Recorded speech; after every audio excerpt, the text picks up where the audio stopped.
Take a piss if you need to, and let's talk." He sat up again, the blanket draped over his head like a voyageur's cowl, and blinked at her like an owl in daylight. And then, somehow, he slipped over the edge of the bed and down on one knee on the floor, arms spread gracefully, head bowed, a genuflection worthy of any up-and-comer at court. "Your munificence," he said, "please forgive me. My piss and I are at your command." Liz tried to think of what she should command his piss to do, but then she took a second look. He was so bloody thin, and the outstretched hands were trembling, and when his eyes met hers, the bottomless hunger in them broke her heart. Sasha was not amused. Grabbing the busker's outstretched arms, she twisted them behind his back and shoved him flat on his face on the floor. Planting a knee at the base of his spine, she growled, "Do you think this is some kind of joke? The princess doesn't have time for your nonsense." "Hang on," Liz said. "Let him go, Sasha." Sasha looked up at her, a warning in her eyes. "He's a chameleon, Your Highness. He knows how to play you." "I know that," Liz said, "and you may be right, but still." Reluctantly, Sasha released the busker and sat back on her heels, hands on her thighs, waiting. Pale as eggshells, the boy lay on the cell floor, gasping for breath. Then he rolled over, tried to sit up, then doubled over again. Liz knelt next to him. Sasha put her hand on Liz's arm. "Your Highness, don't get too close to him. If he's really sick, it might be something catching, and if he's not, he might witch you. At least wait until we can have a wizard in here with us." Liz had no gift for healing, no instinct for diagnosis, but she couldn't help thinking the boy's distress wasn't a sham. Not entirely, anyway. "What's the matter with you?" she said. This time the busker came up onto his knees. "I'm sorry, Your Highness, to be in such a state. He retched, then threw up onto the stone floor, spattering Liz's knees. I'm sorry." Taking hold of his shirt tail, he tried to swipe the sick from her trousers. "Leave off," Sasha growled. "Don't touch her, you murderous gutter-swiving." "I'm all right," Liz said. "I've been smeared with worse. Never mind." The busker licked cracked lips. "I'm sorry about the mess. I'm just not at my best in the morning is all. Perhaps if you came back later." Behind her, Sasha snorted in derision. "You'd think he was coming off a binge, wouldn't you? I guarantee he hasn't been drinking in here." Liz stared at the busker, who lay, sucking in shallow breaths. "How long has he been like this?" "He looked pretty good when he arrived," Sasha said. "It's only been today that he's been complaining that he's sick. Maybe he heard you were coming and knew the jig was up." "Call in a healer," Liz said. "With all due respect." "Do it," Liz said wearily. "He may be faking, but we can't take the chance that it's something serious or something catching. He needs to stay alive." The healer, Grace, looked too young to have much experience, but she'd practiced under Willow Watersong at Marisa Pine's camp, so she must have had some chops. She studied the busker, her eyes narrowed, then checked his pulse, brushed the backs of her fingers across his clammy skin, and peeled back his eyelid to have a look, ignoring his weak protests and a series of vile oaths, followed by the usual litany of apologies. She leaned in toward him and said, "Did you take something, boy?" "No," he said quickly, as if he'd anticipated the question. "No?" She raised an eyebrow. "Well, not for a long time." "What do you call a long time?" The busker didn't respond, only lay there in a heap of misery. "We can't help you if you don't tell the truth," Liz said. "You're not here to help me," the busker said. "Maybe we can help each other," Liz said. The busker rolled onto his back, shading his eyes against the light with his forearm. "All right, I do use the leaf now and then," he said, "but I can take or leave." "How long's it been?" the healer asked. "This morning." "This morning?" Sasha would have said more, but Grace raised her hand to hush her. "So you've used it in here?" He nodded, then twitched as tremors rolled through him. "There's no way you smuggled anything in here," Sasha said, looking personally offended. "Or smoked it if you did. I don't believe you." The boy cracked a smile. "Maybe," he said, "I outsmarted you. Maybe some people aren't as hard-hearted as you are." He gasped and doubled up, clutching at his middle. "Only it seems to be unusually—" He didn't seem to know how to finish the sentence. Sasha began tearing the cell apart, pawing through the busker's meager belongings. "Where is it?" she demanded. "Where do you hide the rest of it?" "There wasn't much," he said. "It's all gone. I wouldn't— Ah!" His face twisted, squeezing out tears, and he rolled into a ball. "I think you might have smoked some bad leaf," Grace said. "It would help if I could have a look at any that's left." For a long moment the busker didn't respond. Then he reached into his breeches and pulled out a small pouch. "Here." He swallowed hard. "But I hope you'll see your way clear to give it back when you're done looking." Grace didn't reply. She yanked open the drawstring neck and shook a dark wad out onto her palm. She rubbed it between her fingers and took a sniff. Her eyes widened, and she took another. Then she dumped the leaf back into the bag, crossed to the washstand, and scrubbed her hands thoroughly. "Whoever sold you that leaf was no friend," she said. "It's been soaked in oil of moonflower." "I've never heard of that," the busker gasped. "That's because it's a poison," Grace said. For a long moment nobody said anything. Sasha in particular looked like she'd been run over by a cart. "Well," the busker said with a hollow laugh, "that explains a lot." Liz dropped to her knees beside him. "Busker," she said, "this is important. Where did you get this razor leaf?" He looked up at her with muddled eyes.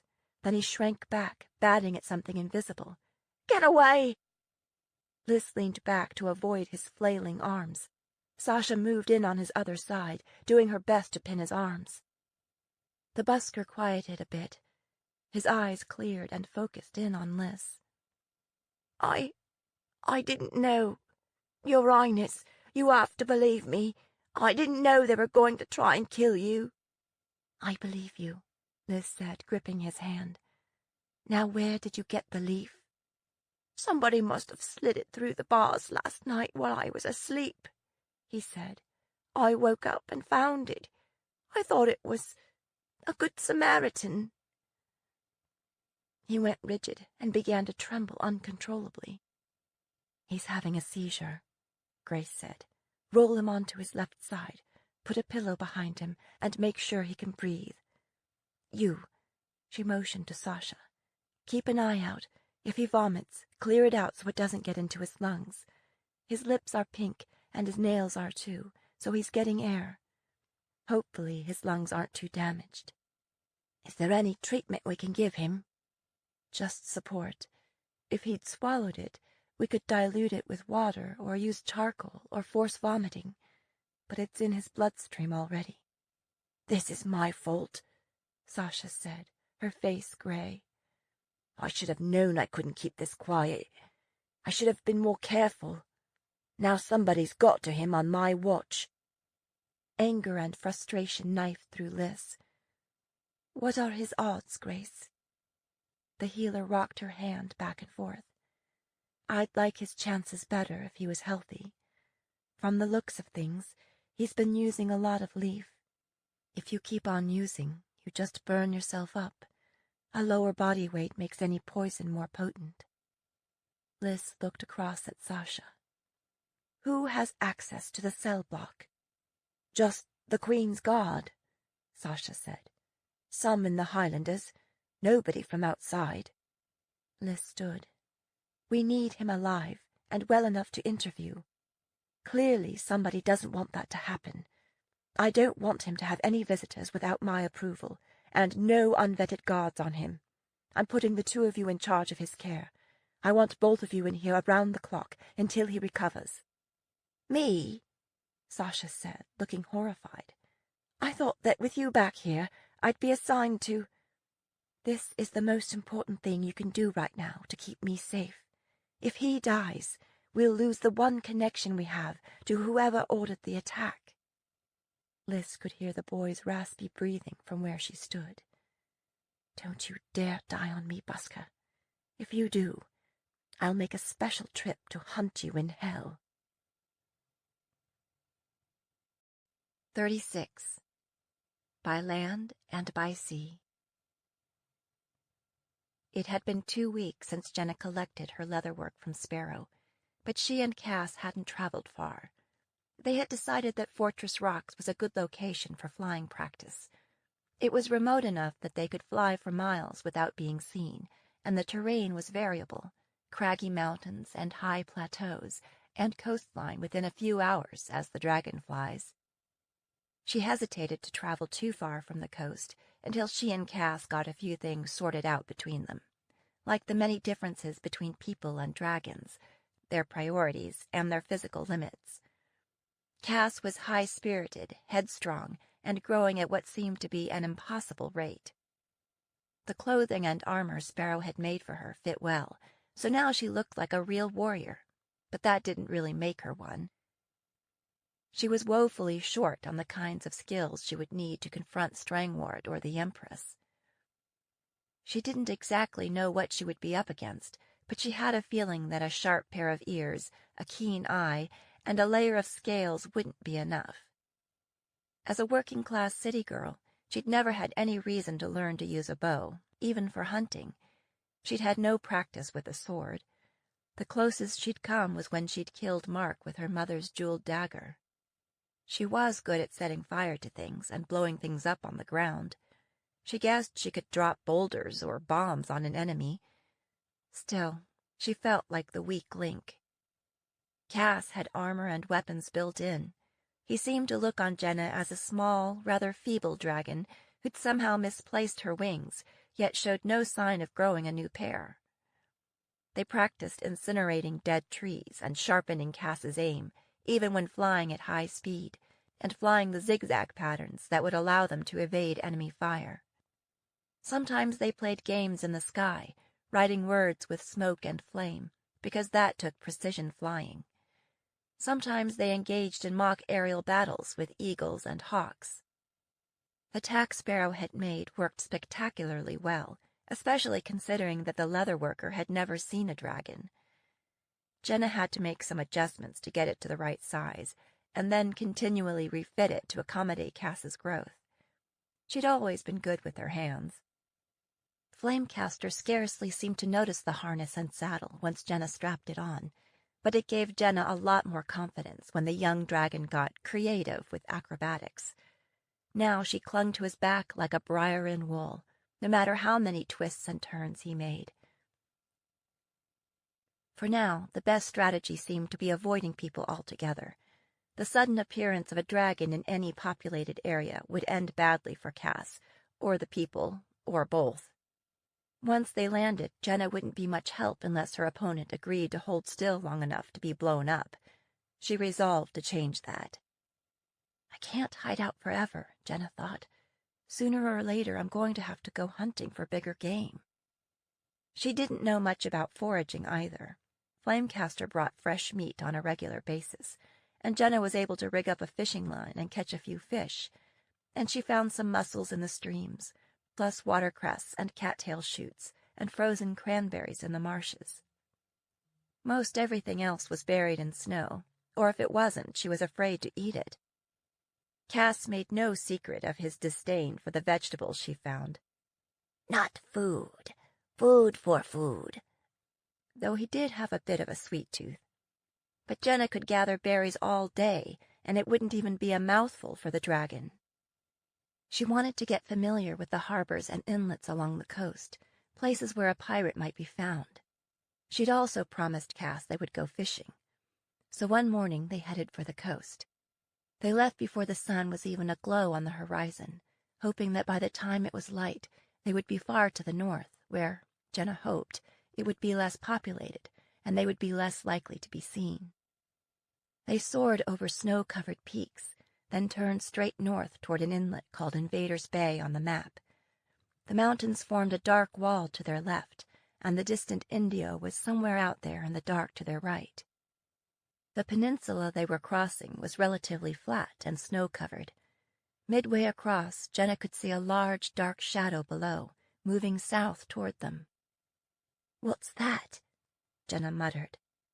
"Herd of fells deer," Flamecaster said hopefully. "Fat sheep?" "Not at night," Jenna muttered. "Let's go see." As they drew closer, Jenna could see that it was a swarm of riders pushing hard to cross that flat span of land. Now and then they glittered as the setting moon reflected off the weapons they carried. An army. As they flew over the horse troops, Cass stayed high, which was his usual practice when they encountered the rare person on their flights. Hopefully, in a land unfamiliar with dragons, they'd be taken for some sort of large bird. Was this the Northern Highlander army on the move, riding hard to meet some sort of threat from the south? If so, they weren't wearing their usual camouflage clothing, the greens and browns of the forest, or the white of the winter landscape. Could Arden be moving to retake Delphi, or attack Fortress Rocks again? They weren't wearing the dirtbag tan of Arden either. In fact, their clothing varied dramatically, so much so that they didn't look like an army at all, but they moved like an army under orders for a forced march. Could they be a band of mercenaries hired by Arden? Were these more of Strangwort's lot? What was it King Gerard had called them? Horse savages? Had they come here from Carthage to close the jaws of a trap around her from a different direction? "It's not always about you," she told herself, but she needed to know. "Cass, can you go a little lower?" By now, the moon had been swallowed by the clouds shrouding the western peaks, so at least they wouldn't cast a shadow on the ground. Jenna had to hope that her eyes were sharper than those of the horse warriors. Flamecaster came around and crossed the peninsula again, dropping much lower than he usually did, so she could take a closer look. Though the riders were bundled up warmly, there was something about their dress and appearance that reminded Jenna of Strangwort's guard, the Stormborn, he'd called them. Then her breath seemed to catch in her throat. They were mages, most of them, mages who displayed an odd tinted glow, like the one she associated with Strangwort's companions. Strangwort's mages had glowed red. The wizards she'd seen in Delphi, the only kind she'd seen until recently, glowed with a blue-white light. These glowed purple, like a shadow or a deep bruise, almost as if they were sucking up light rather than giving it off. Why would they send so many to hunt one girl? They didn't know about Cass, did they? Or were they on some other mission? Should she warn someone? Who? If they were looking for her, the last thing she needed was to draw attention to herself. Riding in on a dragon would be a good way to do that. She didn't know enough even to take sides. Anyway, maybe mages in the north came in all sorts of colors. This northern country that had seemed so empty was getting too crowded. "Let's get out of here," Jenna said, nudging the dragon with her knees. "Let's try our luck farther south this time." Cass turned, making a wide, shallow arc to head back toward the shelter of the mountains. They approached the coast again, this time aiming between the town of Chalk Cliffs and the border port of Spirit Gate. As they neared the ocean, the terrain plateaued until it ended in a series of white cliffs along the water. Those were easy to pick out, even in the gray dawn, for sharp-eyed flyers. A harbor town hugged the tops of the cliffs. This would be chalk cliffs. Fish? Flamecaster prompted her, in case she'd forgotten. Remember, first we're going to fly along the coast and look for ships. Then we'll fish. Fishing was the carrot that had enticed Cass to agree to this plan. After his experience with Strangwort, he was still wary of ships. The dragon ascended rapidly as they passed over the harbor, and the few ships anchored there. Higher and higher they flew, and Jenna knew that the dragon meant to come down in one of his steep dives that left her stomach far behind. But as they reached the top of the climb, she looked out to sea, far out to sea, and saw 3 tall ships anchored a few miles offshore, silhouetted against the brightening eastern horizon. What are they doing out there? Jenna thought. Flamecaster saw them just about the same time and put on the brakes so abruptly that if not for her improved seat in the saddle, Jenna would have been pitched over the dragon's head. Dark place. Chains. Collar hurts. Making a tight turn, the dragon made a beeline for shore, his neck stretched forward as if that would get him there sooner. Hang on, wait. It's all right, Cass. I won't let that happen to you again. It made no difference. The dragon didn't slow down until they were back over land again. She could feel his heart thumping in his throat, and every now and then he whimpered. Jenna thought about it. She'd never gotten a good look at Strangwart's ship, except when they'd soared over it just before it exploded. Her vision was good, but the dragon's eyes were even better. Do those ships look like the one you came here in, Cass? Maybe. His hide quivered under her fingers. No fish today. Had Strangwort returned so soon, with 3 ships this time, to try his luck again? Had the Empress joined the hunt? How would they know if she was here in the north? They could be Ardenine vessels, ready to swoop in on ships entering or leaving the harbor, or pirates after other goods that had nothing to do with her. Mountains. Cass had been subtly shifting course, flying more and more westerly, away from the coast. She understood his desire to flee back into the mountains, but if they were going to go after Strangwort or the Empress, Cass would have to make his peace with ships. They both had demons to fight. Maybe, with a little shared courage, they could do it. Not every ship is after us, she said, resting her cheek on Flamecaster's shoulder and stroking him between his stubby horns. Let's find some fish. She'd been working on teaching the dragon directions, and now he swerved south, following the coast just offshore. They'd gone just a short distance when another tremor ran through him. More ships. Cass was trying to sound nonchalant. Not after us, maybe. Jenna looked down and saw what seemed to be a race going on. 2 northbound ships were running parallel to the cliffs, zigzagging back and forth to catch the wind. The ship in the lead was a smaller vessel, broad of beam with 2 masts. It wallowed a bit through the waves, slow to turn and maneuver. The other was a sleek, tall ship with multiple sails. This one closely resembled the ship she and Adam Wolf had destroyed at Ardencourt, and the ships they'd just seen lurking offshore. Jenna didn't know much about ships, but even she could tell that this was the faster of the 2. It seemed like it was only a matter of time before the one overtook the other. Was the smaller ship a Felsian vessel under attack by Arden or the Empress? If so, should they help? This is not your fight, she told herself. If it's not, then how do you know when it is your fight? A memory came back to her, of her father pleading with her to quit blowing up things. I wish you wouldn't do the things that you do.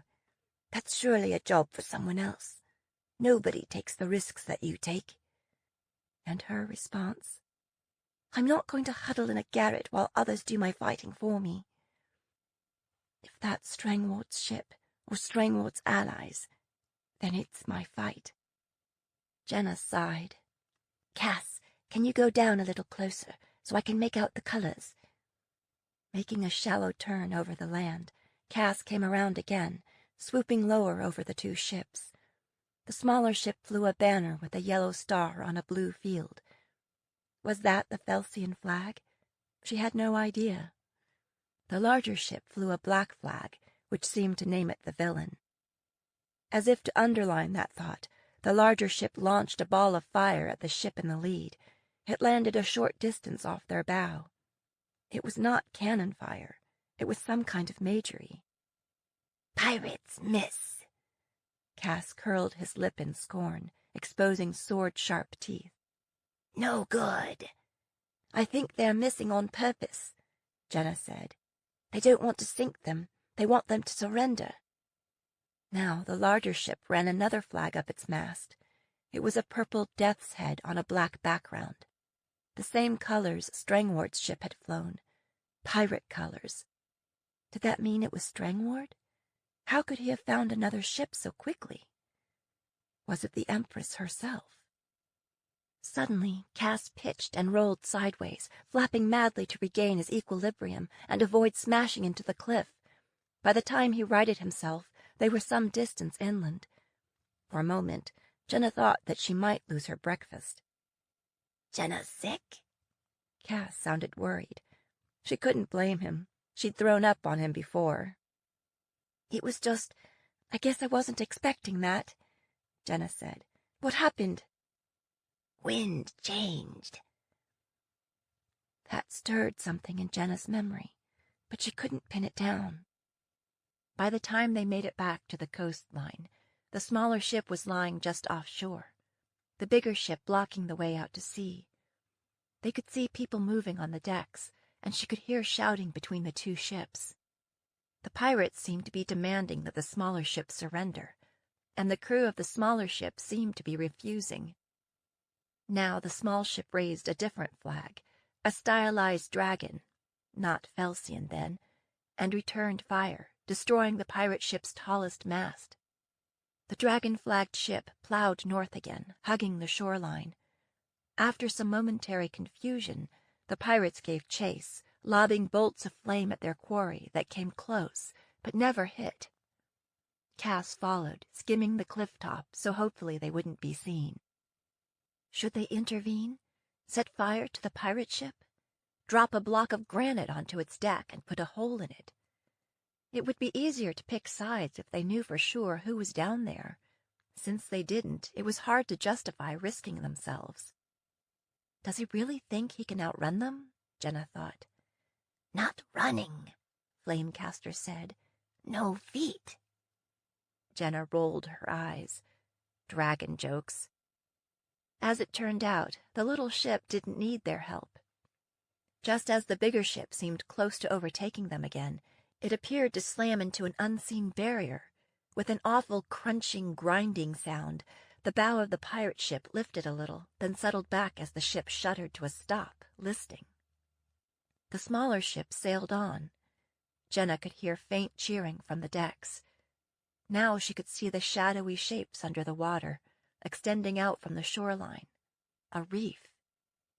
It took a moment for her to figure it out. The smaller shore-hugging boat had a shallower draft than the sleek pirate. She could glide over an obstacle that stopped the blue-water ship in its tracks. In other words, the crew of the little ship had outsmarted the pirates. The pirates had figured that out too, because now a storm of flame arced from the larger ship, hissing into the water all around the other ship, which was rapidly putting distance between them. One blast of flame finally hit home, cracking one of the masts in two, but the little ship kept moving, the crew manipulating two smaller sails until it was out of range. Jenna was torn between following after the smaller ship and taking a closer look at the pirates, who were swarming over the decks, trying to put out the flames in the mast and rigging. She could see someone standing on a small raised deck behind the tallest mast, shouting orders to the others. Someone who glowed so brightly that Jenna had to squint. Can you get down a little closer? I'm sure those are someone's last words, she thought. Jenna could sense the dragon's bone-deep terror. Not after us, not after us. He slowly spiraled down toward the water's surface, his muscles bunched with tension. Maybe it was catching, because as they drew closer, A dull dread took root in her and grew. The mage mark on her neck seethed and burned as if it might burst into flame. Every fiber of her being screamed danger. "Jenna!" Cass gave her a mental nudge. "One quick look, then we'll go," she said. The first surprise was that the figure on the deck was a young woman, not much older than Jenna. Locks of metallic silver hair twisted around her head like a nest of snakes in a scary story. She wore a leather waistcoat over a snowy linen shirt with a divided skirt. The dagger belted at her side. Jenna's heart quivered and almost stopped. It was a jeweled, curved dagger, like the one left to her by her mother, the one her father had kept hidden in a box under her bed until they came for her. This must be the Empress that she'd been warned about, that had been hunting her, that she was hunting now. Celestine. Surely she was too young to be an Empress. It was as if the Empress heard her name. She stiffened, then looked up and saw them. A rush of emotion all but foundered them. "You!" Jenna wasn't sure whether the Empress spoke aloud or inside her head, but the message was clear. Mingled triumph, joy, and unbridled lust. The Empress extended her arms, greedily reaching for them. "Cass!" The dragon was already climbing, his neck extended, his muscles bunching and releasing as he sliced through the air. Jenna clung to his back, shaking, and no use to anyone. When they were high in the sky, Jenna took one quick look back. The Empress still stood on her ship's deck, hands on hips, watching them go, ignoring her crew, who were still frantically fighting the fire. When they were out of sight of the pirate ship, Cass slowed his frantic wing beats and flattened his climb a bit. "What now?" It was a measure of his agitation that fishing wasn't even mentioned. "We need to find that smaller ship the pirates were attacking," Jenna said. "It seems like they might have some of the answers we want." 37. A second interview. Brion didn't remember much about the days immediately after he smoked the bad leaf. Most of it he didn't want to remember, being the kind of person who tries to move on from misery. He didn't know how much of it was from the poisoned leaf, and how much from withdrawal, but it wasn't something he cared to relive in his mind, or elsewhere. But there were a couple of high points. For instance, Talbot scrubbing the muck off him with this wonderful rough, hot washcloth which left his skin tingling, and feeding him thick soups and rich puddings once he stopped hurling.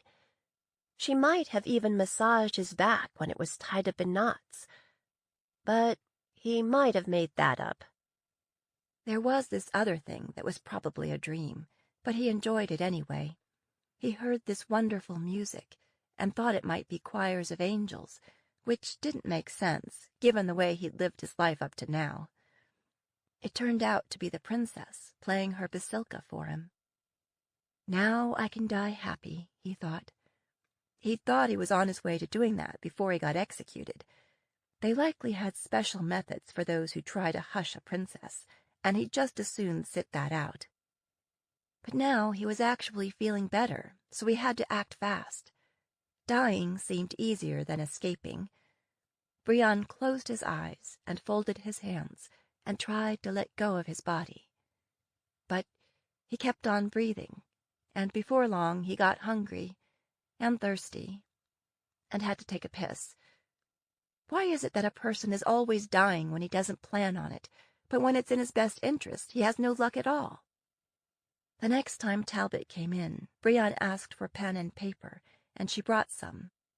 "I hope you're planning to write out your confession, scumbag," she said, but he could tell that her heart wasn't in it. Brion was pretty sure he was winning Talbot over.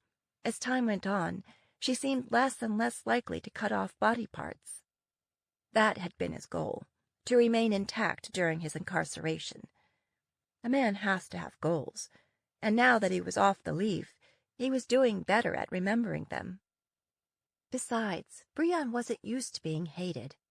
He didn't like being packed in with somebody who looked like they wanted to yank his guts out through his eyes, or some other aperture.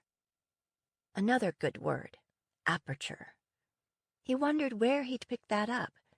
Words were like the Tamric itch. All of a sudden you had it, and don't know where you got it. "Well," Talbot said, "what are you planning to write?" Brion hadn't realized that she actually wanted an answer. "I'm going to write my eulogy," he said. "What's that?" Talbot said suspiciously. "It's kind of a tribute speech they give after a person is dead," Brion said. "Why do you need one of those?" Talbot took a quick look around. "You aren't planning to. You're the one that said I'd be hung for the 2 that died in Ragmarket." "Oh, right. You will be." Only this time she wasn't gloating like before.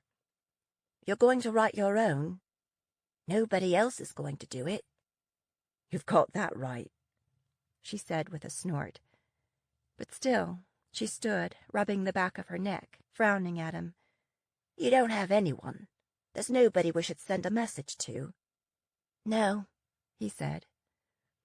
Aubrey had cared about him, he was sure of it, but he wasn't going to send them out hunting for her. He imagined himself going to the block, and her out in the audience somewhere, in a long black veil. He liked everything about that story, except the going to the block part. Then he had an inspiration. He looked up at Talbot and said, "If I write something down, would you read it?" "Me?" Talbot took 2 steps back. "You don't want me reading it." She paused. "Do you?" "I do," Brion said. "I feel like you've been a big part of the story of the end of my life. I've probably spent more time with you than anybody else that could do it." "What are you going to write?" Talbot asked suspiciously. "You'll see. If you look it over and you don't want to read it, you don't have to. I'll be dead anyway." "All right," she said. "Fair enough." She cleared her throat. "My name is Sasha. Call me Brion, if you want." It wasn't easy to come up with anything to write. Half of his life had been blotted from his memory, and he didn't really want to write the other half down. Now that his mind was clear, he was remembering things he'd done that he'd just as soon leave buried. It was like when you find something promising lying in the street, and you rinse it off, and it's just a hunk of broken glass. It's all in the presentation, he thought, looking over his page of scratched-out lines. He tried to look out for his friends. He knew how to have a good time. He told stories. He loved sunrises and puppies and walks by the ocean. Sometimes he made people forget their worries for a little while. Then again, you could say pretty much the same for Leaf. Speaking of Leaf, he wondered if he would be granted any last requests. When he wasn't struggling to put words together, he spent his time reading and sleeping and eating. It wasn't a bad way to spend his final days. He was just grateful that he wasn't spending them sweating and shaking and cramping and heaving. He was mortified at the display he'd put on when the princess came to see him. He would offer a sincere apology if he ever saw her again, which he probably wouldn't, which was probably just as well. A few days later, Brion was sitting under the window where the light was best, struggling with his eulogy. Sasha had called him a charm-caster, but that didn't seem to project the right image. He decided he should go with something more dramatic, like Shadowcaster.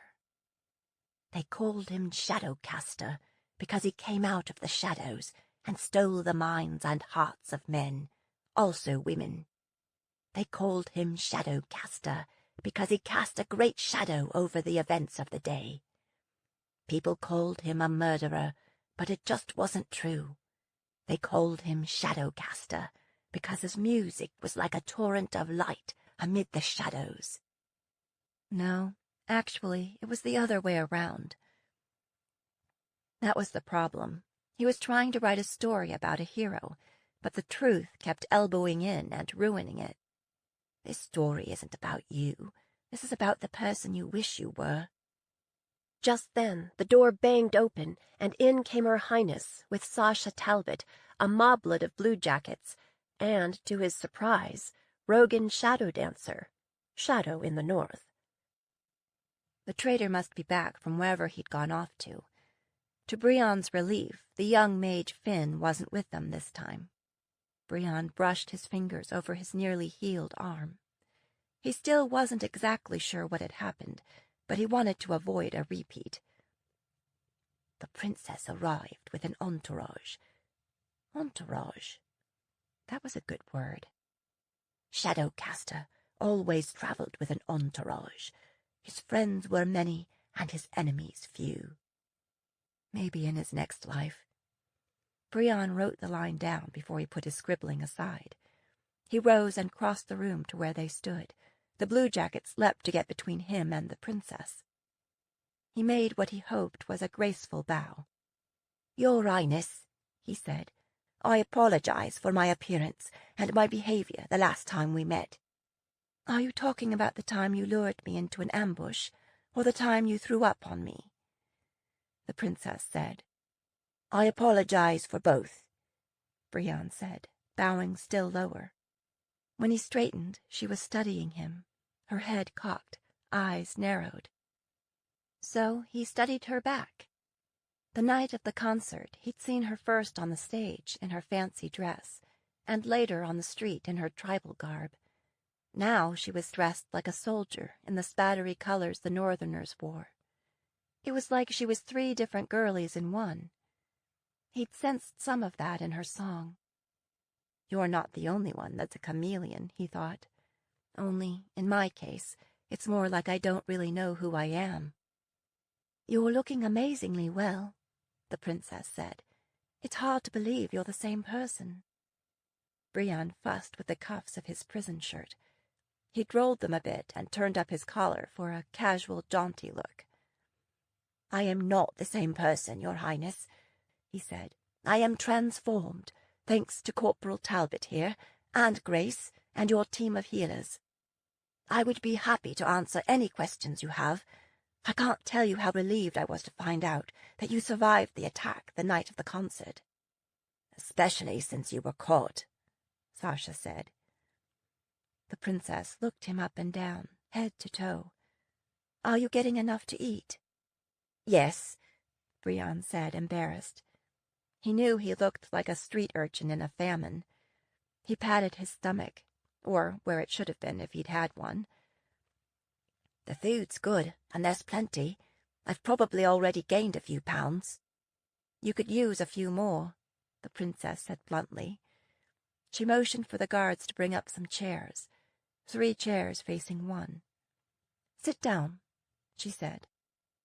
Brion took the single chair, and the princess sat opposite, with Sasha to her left, Shadow to her right.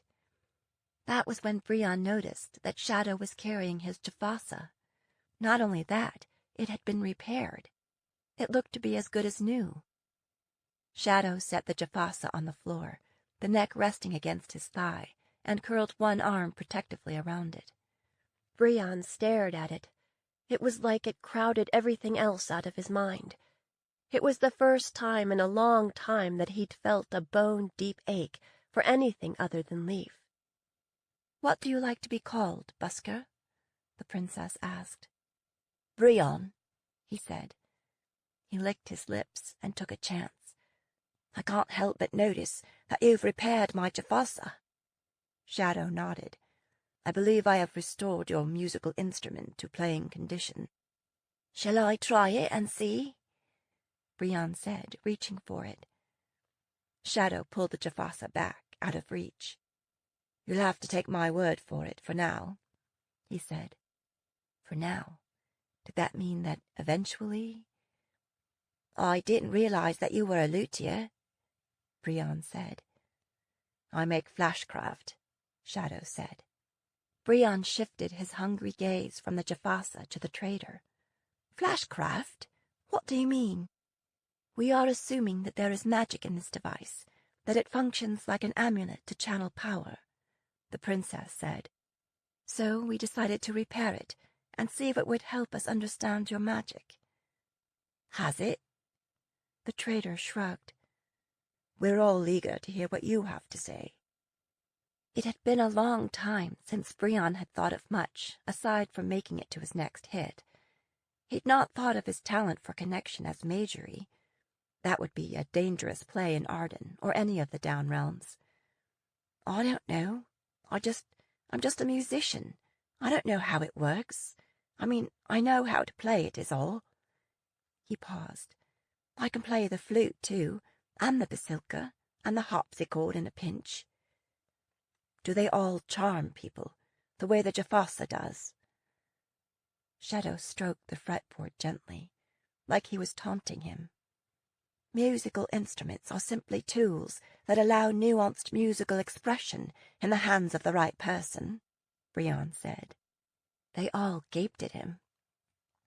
He was a little surprised himself. He sure was discovering a big stash of words, now that he'd quit the leaf. The mage mark on your neck says that you're more than a simple musician. I said I was a musician. I didn't say I was simple. He thought a moment. Like I said, any instrument helps, even my voice. It's just that the Jafasa or the basilka, really any stringed instrument, can deliver a complexity that my voice can't. People are chords, not single notes. So unless somebody is a very simple person, my voice doesn't capture them exactly. Her Highness nodded. When I heard you playing, it was like I knew the song before I ever heard it. I've never, been on the receiving end, so all I can tell you is what it's like from my end. He thought a moment. I connect to people, he said. I read them, and I hear their music and play it back to them. Everyone is different. Everyone has a different song. I don't understand, Shadow said. You see, that's what's so seductive, Brion said. Everybody flinched at the word seductive, but he soldiered on. We come into this world alone, and we go out of it the same way. Even our partner, our lover, our best friend, they can only know a part of us, and that knowledge is imperfect. Imagine hearing your song, your truth, reflected back to you. It resonates here. He pressed his fist against his chest. I don't have to imagine it, the princess whispered, putting her hand over her own heart. Are you saying that you're a mind reader? Sasha looked a little panicky, like she wanted to race from the room, like she had thoughts she didn't want to share. Brion shook his head. It's more like a current that runs between me and the listener. It's like all your life you've been looking for someone who understands, and now you do. It seemed like it shuts out everything else too, the princess said. It was like everything else was thrown into shadow. Exactly, Brion thought, pleased. Shadowcaster. The question is, Busker, are you casting light or casting shadow? Shadow said. That was a very good question. Brion wished that he had a very good answer. He just shrugged.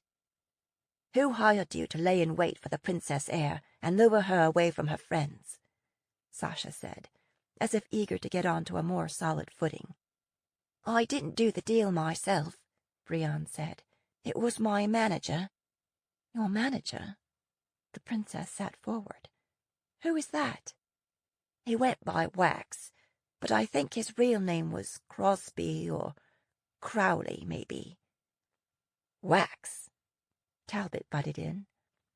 Right, you know. From the blank looks on their faces, they didn't know. Like shares, everybody gets a whack of the pie, but Wax always got the biggest slice. Where can we find him? Shadow said. He's dead. He was murdered in a warehouse back in Fellsmarch, along with one of my, colleagues. Princess Alyssa's eyes narrowed, and Brion got the idea that she already knew about the bodies in Southbridge. I think it went down during the street concert, Brion said. If I'd have been there, I'd be dead too. He scanned their faces, looking for sympathy, but got none. And you were the only one that escaped? Shadow wasn't buying. Well, me and Aubrey, Brienne said. You know, the girlie that travelled with us. So Aubrey was in on it? Shadow leaned forward, as if eager to suck down this new knowledge. What do you mean, in on it? Brienne was getting a little prickly himself. She knew about the gig, that's all. We're musicians. There were 4 of us that travelled together, including Wax. Where is Aubrey now? Shadow asked. Maybe he and Aubrey had been at odds lately, but Brienne wasn't going to give her up. Like I said, I don't know. All I can figure is she saw through you before I did and ran. He paused. Something had just occurred to him. Hang on. She wasn't the one who outed me, was she? No, Shadow said. I figured it out on my own. So this Wax was the one who gave you the orders? You're claiming you never met the client? They all 3 leaned forward. Actually, I did meet the client on the street before the concert. Brienne explained about the meeting with the supposed star-crossed suitor, the instructions he'd been given.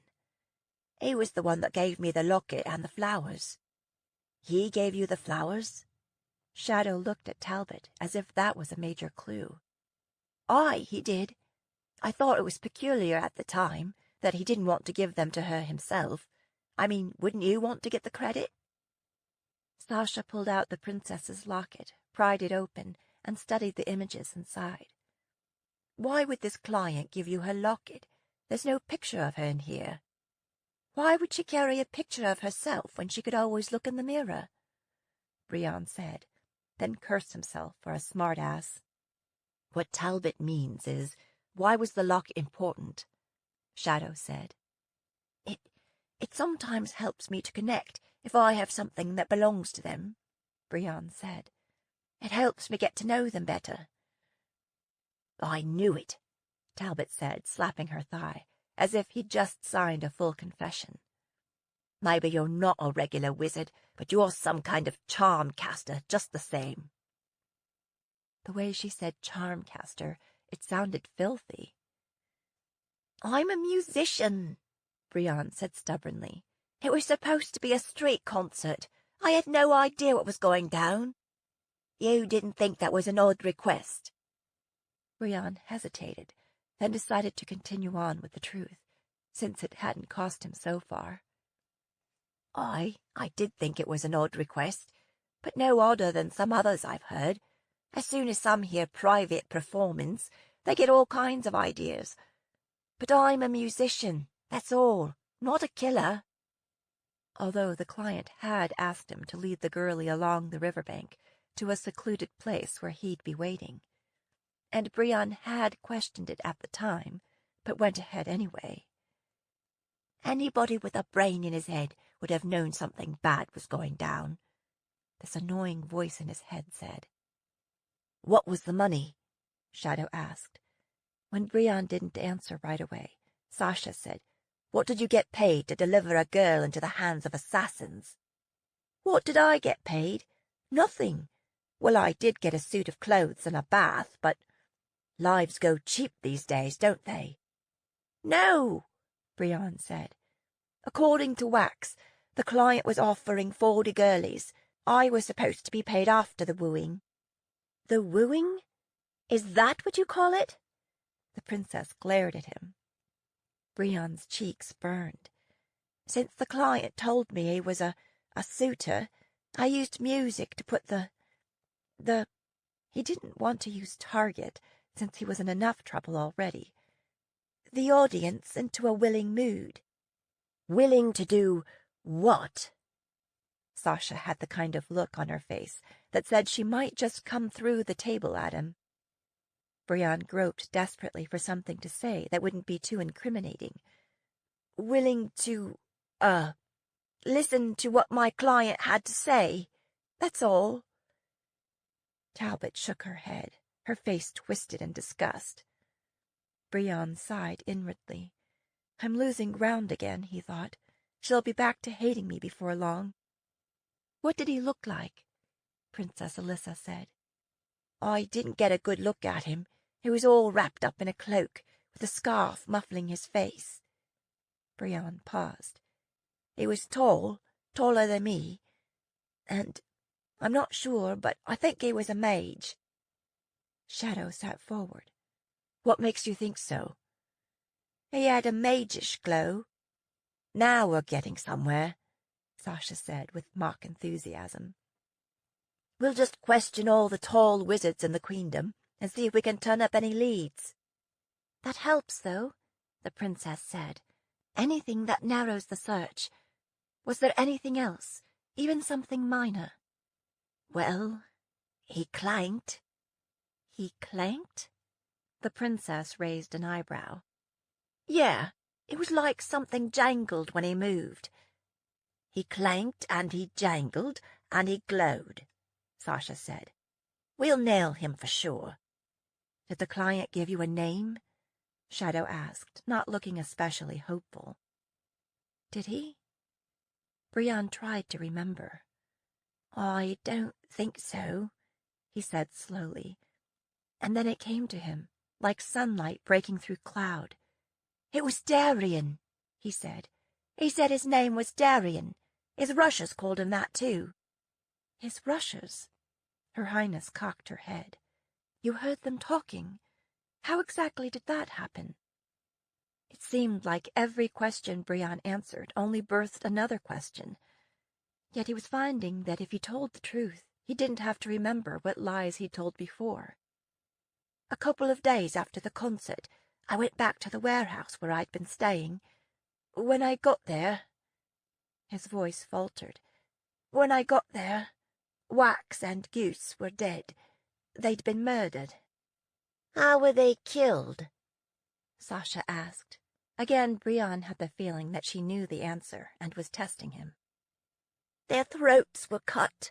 While I was there, I heard somebody coming, and it turned out it was Darien's rushers, come back to make sure there was no clues left. I heard them talking then. And once again, you escaped, Shadow said, raising an eyebrow. Brienne looked him in the eye. I escaped.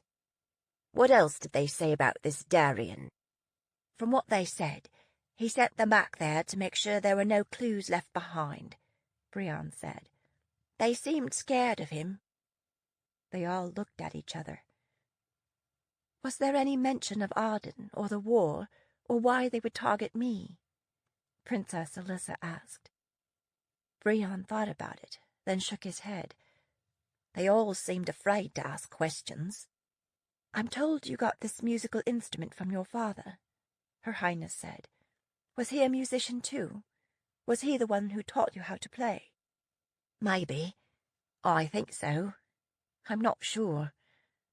When Sasha huffed at him, he said, Look, you always think I'm lying, but I'm telling the truth here. I don't remember anything from before I was about 10 years old. I remember wandering the streets of Boston Bay, dragging the Defossa behind. So I started busking, even back then. It was one way for a 10-year-old to make a little coin. Still, I'd probably be dead if Wax hadn't taken me in and added me to his travelling show.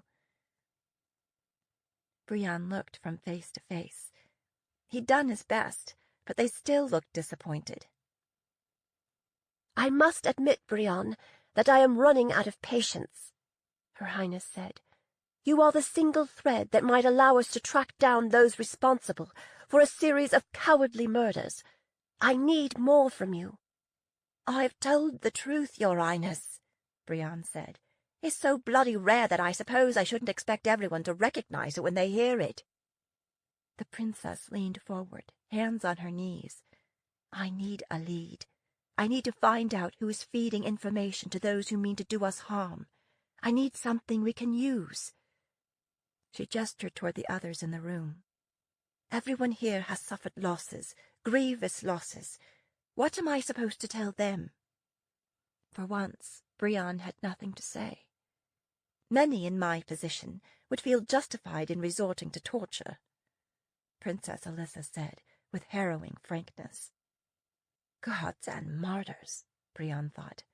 Why couldn't I be the prisoner of a sweet fairy tale princess instead of this fierce, warlike one? If you torture me, Brienne said, I will talk. I will sing like any bird. I will tell you the most marvelous, detailed stories. I will name names at the highest levels. In fact, one of my accomplices may be right here in this room. He paused, letting that sink in. And it will all be a lie, because I already told you the truth, and that wasn't good enough. His eyes met the princess's. He was all in, knowing that his play could either 1, prompt them to pull out the torture tools right away, or 2, convince them that torture was a waste of time. Naturally, he was hoping for 2. Princess Alyssa sighed. It's only my belief that torture doesn't produce actionable information that stays my hand in this case, she said. Brienne's breath whooshed out, leaving him a little weak and giddy. If I may say so, Your Highness, you are truly an example for others when it comes to— However, she said, setting his heart to hammering again, we have other ways to exert pressure. She picked up the Jafasa with one hand and strode to the hearth, dangling the instrument over the flames. I'll give you a week to think about it. After that, this goes into the fire. She handed it back to Shadow. Think on that, Busker. Maybe you would like a chance to play this one last time before we carry out your sentence. You are truly an example for others when it comes to hard-heartedness. That's what I meant to say. He was already writing a tragic ending to this story. As she turned away, Brienne said, What is the custom here in the north? Am I to be hung, beheaded, or burnt alive? She turned back and smiled a crooked smile. Maybe all 3. 38. Reunion. Jenna found that she preferred the role of hunter to that of prey for a change. Still, even from the air, the fugitive ship wasn't easy to find. The sun was setting again when they finally found it hidden in one of the inlets that sliced the shoreline. The ship was nudged up next to the high cliff and camouflaged with branches and leaves. If not for their 2 pairs of dragon-sharp eyes and a fairly small footprint of land to search, they might not have found it. The crew of this ship, whoever they were, seemed to be skilled at lurking along the shore unseen. Was it because of previous encounters with the Empress, or did they too have something to hide? The fact that they hadn't fled back into a major port raised some important questions, such as, if they were not Northerners, then who were they? Had Jenna and Cass come upon pirates attacking each other? They landed on top of the cliff that hemmed in the inlet and crept forward until they could peek over the edge. Down below they could see a small, hot fire sheltered under the cliff overhang. The enticing smell of roasting meat wafted up to them. But the closer they got to the ship and its crew, the edgier Cass became. "Saw a ship, now go!"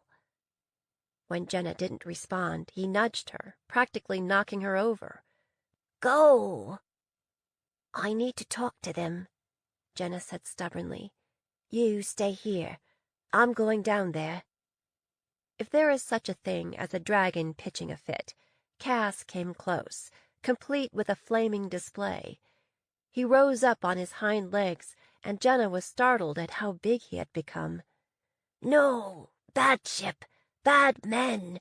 Enough. Go find sheep." "Shh, they'll see you."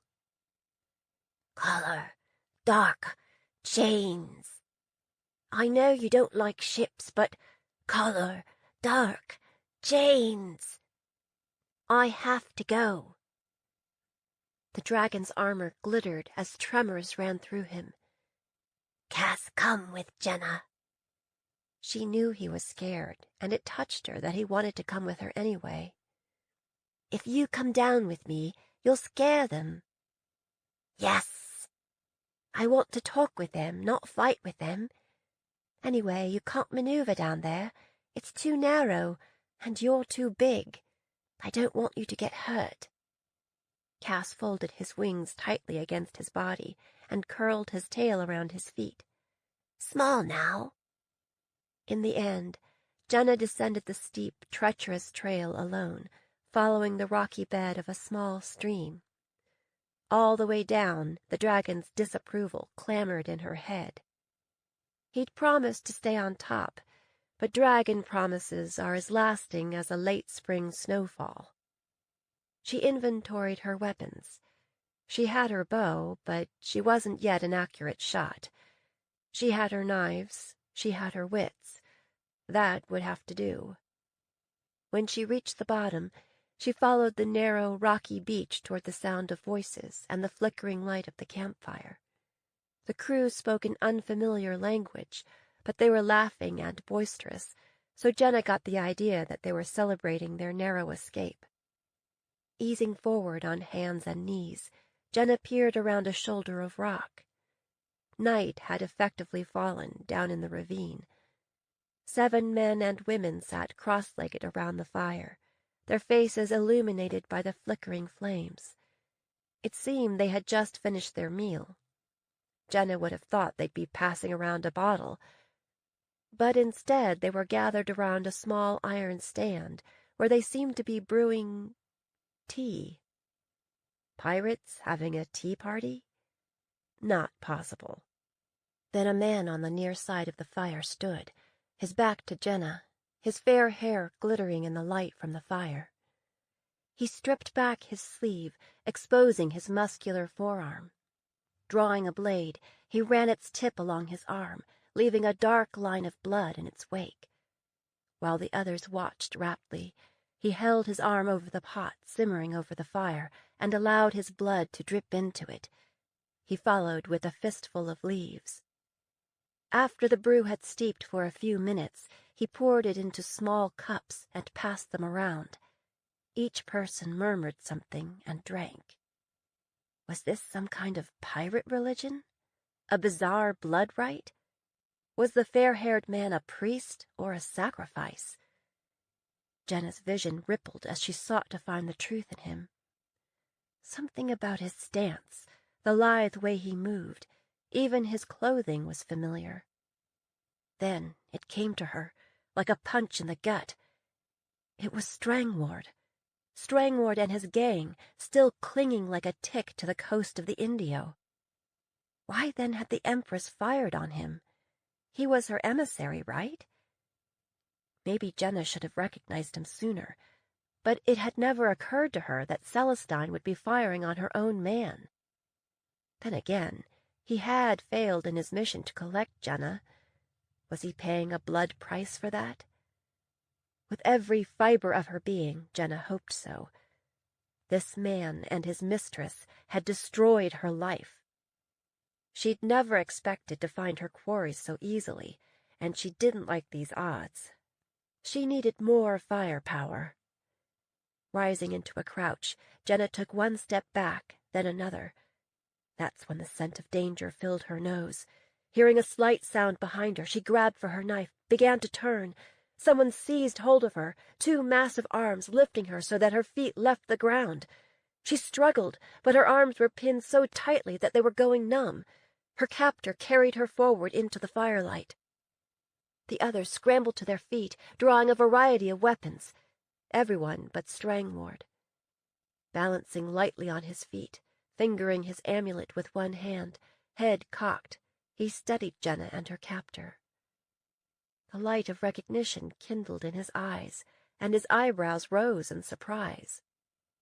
"Hello, Jenna," he said in common, as if he'd run into her in the market. "This is an unexpected pleasure."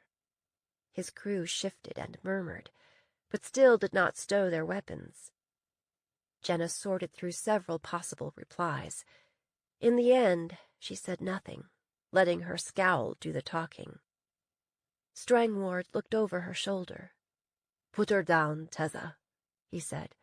"Also, please disarm her, so that we can have a civil conversation." The pressure on her arms eased, leaving her hands tingling as the blood returned. Tessa carefully set her down on her feet, took the knife from her hand, and patted her down for other weapons. Her skin grew oddly numb, and she knew her scales were surfacing, as they always did in times of danger.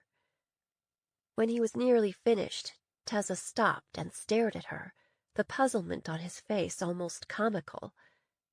Then he reached out a dirty finger and ran it over her cheek. "Lord Strangford," he said, standing to one side and pointing. He added something in their own language. Strangford studied her, then brushed his fingers lightly over her face and the skin on her forearm. He didn't seem nearly as surprised as Tessa. "Dazzling," he murmured. He took a step back and looked her up and down, taking in her riding skirt and sheepskin jacket. "It seems that you have been transformed," he said. "It seems that you and your Empress are not getting along," Jenna said. "Why is that?" Surprise flickered across his face. Taking her elbow, he drew her closer to the fire. "Please," he said, "sit down." Well, Jenna thought, you did want to talk to somebody who could tell you more about the Empress. She sat in the same cross-legged style as the others had. He gestured toward the teapot. "Would you like some?" "No," Jenna said flatly. He grinned. "It's an acquired taste, but I can make a fresh pot if you like, without spiking it." "No, thank you." He sat down opposite her. "We have some roasted wild turkey and flatbread, if you'd like some." Jenna wavered. It had been forever since she'd tasted bread, and turkey had always been one of her favorites, and she needed to keep her strength up. "How is the turkey cooked?" she asked. Strangford laughed, a genuine hearty laugh that seemed to come from deep within. "You are a demanding guest," he said. "When someone gives you a sweet cake, do you poke holes in it to check the filling before you take a bite?" "If I thought it might be filled with blood, I might." He laughed again.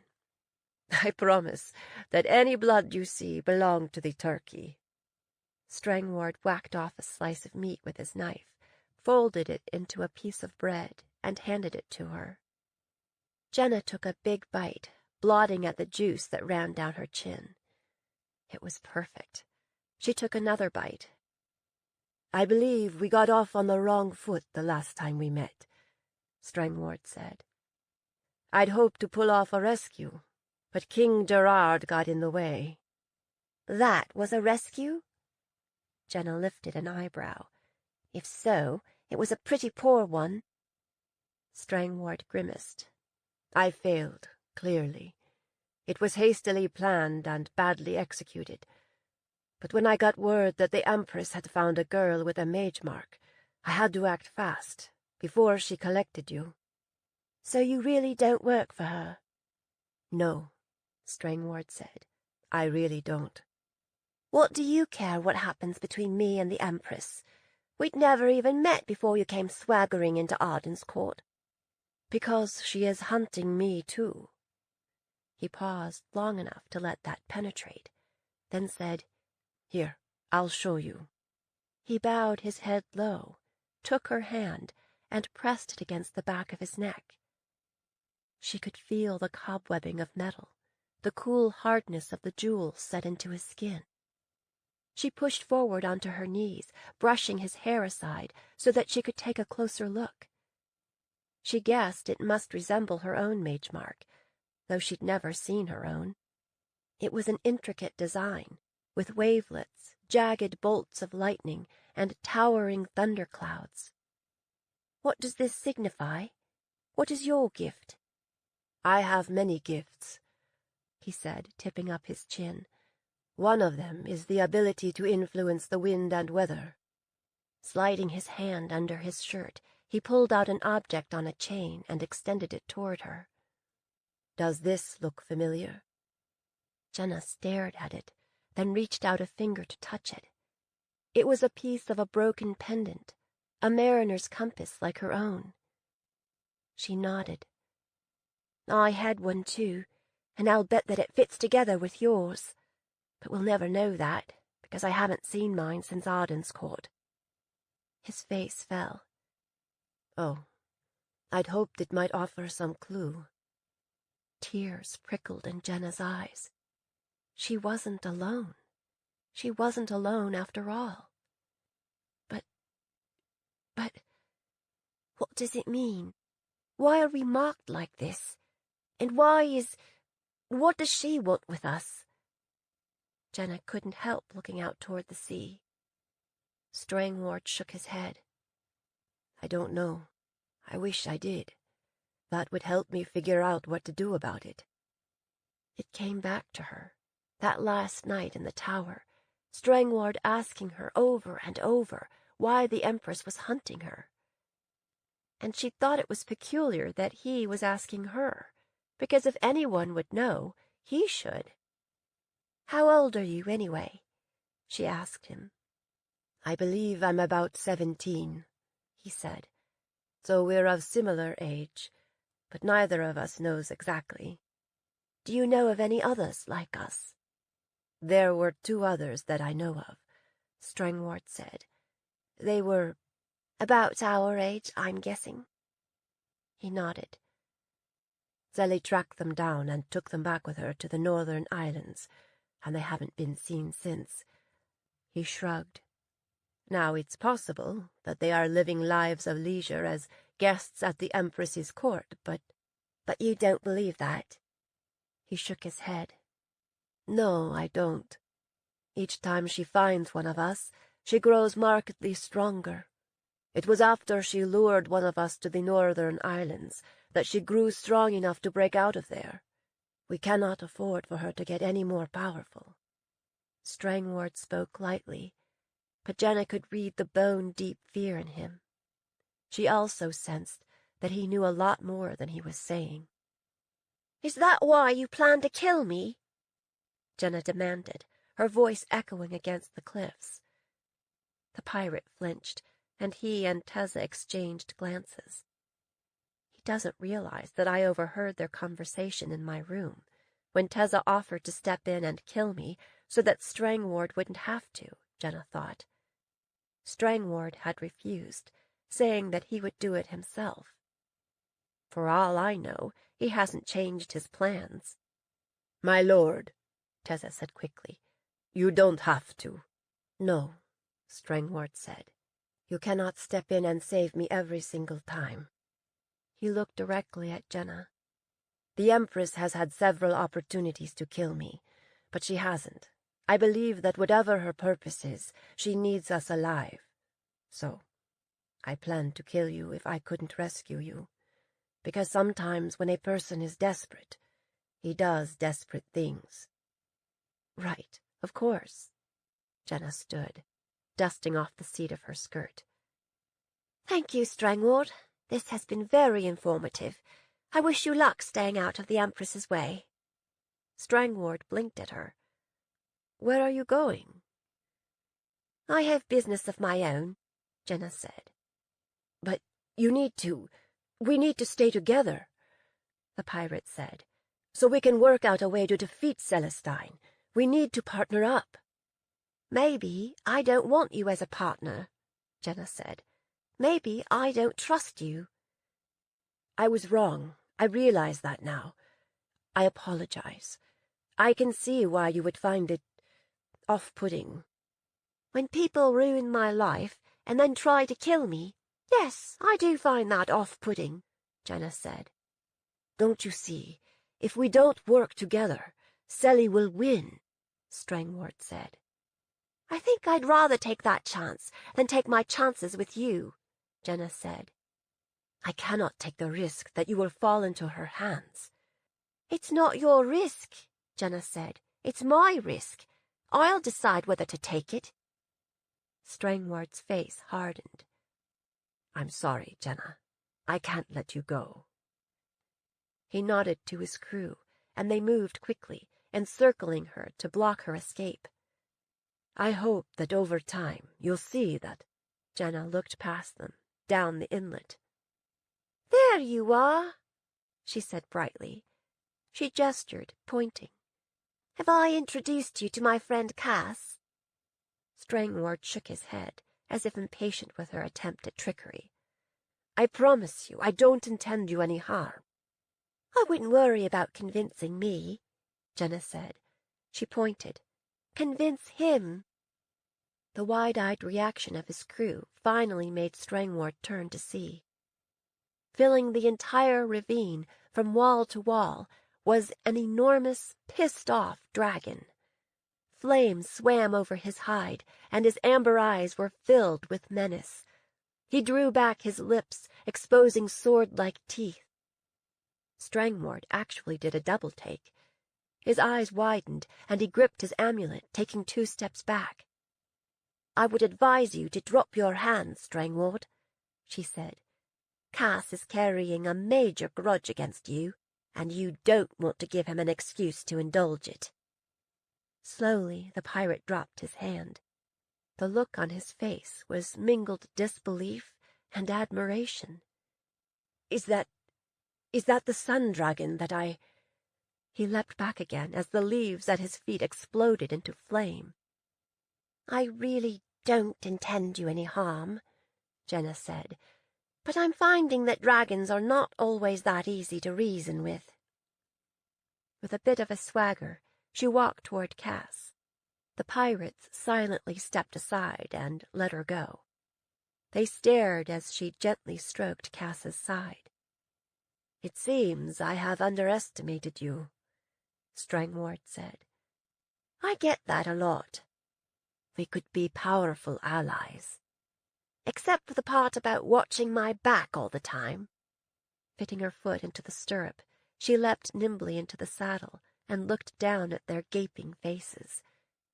"Now, as I said, Jenna, please," Strangward said, speaking low and persuasively. "Give me 2 minutes. This is important." "All right," she said. "Talk to me." "The fact remains that Celestine is here," Strangward said. "Believe me, she is here for us, and any others of our kind. Think of all the trouble she went to in order to track you down in Delphi. She will never stop hunting us. She has ships off the coast as we speak, and an army marching toward Chalk Cliffs. Once she wins the Deepwater port, she'll begin to offload her army. She means to conquer these realms, so that she can destroy our last refuge. It's that important to her." Jenna thought of the army she'd seen crossing the plateau and couldn't help shivering. "Her soldiers are blood-sworn slaves, physically enhanced and all but impossible to kill." Strangward paused, and his crew shifted and murmured. "We're going to have to help these wetlanders fight back." "We?" "Starting now. The garrison at Chalk Cliffs won't be expecting an attack from landward. We need to warn them. That's where I was heading when Sally drove me into hiding. There's no way I can get there in time. But you," he pointed at Cass, "you can. It's still going to be really lopsided, but maybe, with a little warning." He's telling the truth, Jenna thought. This time. "All right," Jenna said. "We'll see what we can do." Cass was still eyeing the pirates longingly. "Fry the bastards."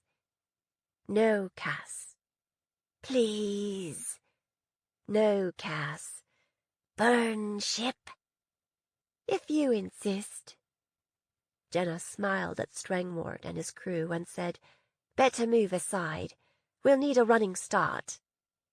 Strangward and his crew pressed themselves to the cliff face under the overhang. Cass barreled across the sand, then launched into the air. As he passed over the hidden ship, he flamed it from bow to stern. "Oops."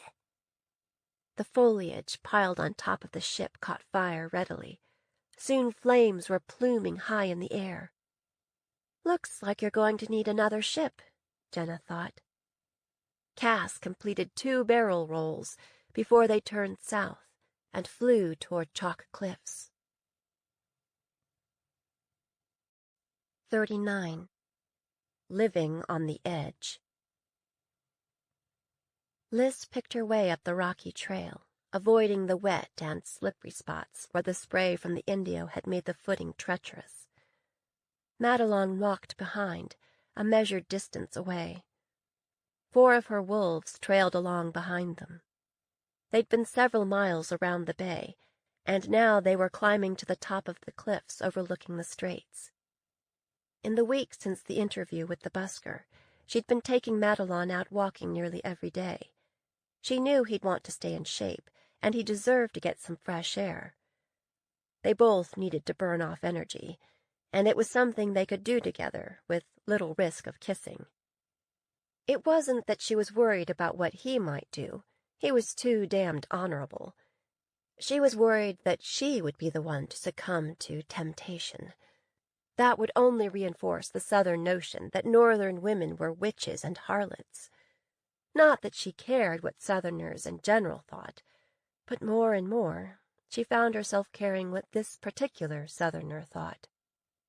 There was nothing she could do about the vivid memories of their previous kisses that seemed to bubble up continuously. "Didn't you say that the key is to live in the moment?" That's the excuse people use for foolish behavior. It wasn't a great day for a walk. All the way around the bay, the wind drove sleet into their faces. By now, Madelon knew better than to take her elbow to help her over rough ground, or offer his cloak if the wind-whipped rain and sleet threatened to drive them inside. "If I'm too stupid to bring my cloak, then I deserve to get wet," Liz had told him. "That is how we learn not to be stupid." "That is also a good way to catch cold," Madelon said. "Would you expect me to give you my cloak if you forgot yours?" she asked. And that was the end of it. He was teachable. Liz set a killing pace, but the Ardenine seemed scarcely winded. Eventually they reached the top of the cliff and walked along the edge. Far below, the ocean slammed into the broken rocks as the tide came in. The keep was perched on a rocky promontory that thrust far out into the Indio, guarding the narrows that led into the harbor. Across the straits, the cliffs were fortified and lined with cannon that could fire down on any ships that entered the roads uninvited. At the end of the point overlooking the harbor, a stone wall ran along the edge of the cliff. Liz pointed across the narrow strip of water. "See? That's what I'm talking about." Madelon greeted the sight with a low whistle. "Are those Comptons?" Liz shook her head. "Demis. That gets us faster turnaround on reloading. They're more efficient than yours, too, since we use a closer tolerance to reduce the windage." "Isn't that risky?" "Not if you know what you're doing, and we do." Madelon stared out at the guns for a long while, as if he was either admiring them or memorizing their positions. Then he turned and leaned back against the wall. His hair was a tousle of icy clumps. His cheeks were pinked up from the cold. "Why are you showing me this? Aren't you afraid you're giving away secrets?" "Oh, I have no doubt that General Khan knows about these," Liz said. "He probably has the blueprints tacked up on his wall. That's probably why your Navy hasn't tried a frontal assault through the straits." She paused. "Anyway, I knew you'd be interested, and it might convince you that we know what we're doing, whether we end up allies or enemies. Thank you for showing me." He hunched his shoulders and swiped ice from under his collar. "How do you keep your powder dry up here?" Liz laughed. "I'm not going to tell you all our secrets, Flatlander. I will say that it involves black magic." Madelon looked out to sea, resting his gloved hands on the wall, squinting against the sleet. Then he shifted his stance, turning his back to the wind and looking south. "A copper for your thoughts," Liz said. When he flinched, she knew that he was thinking of home and how to get there.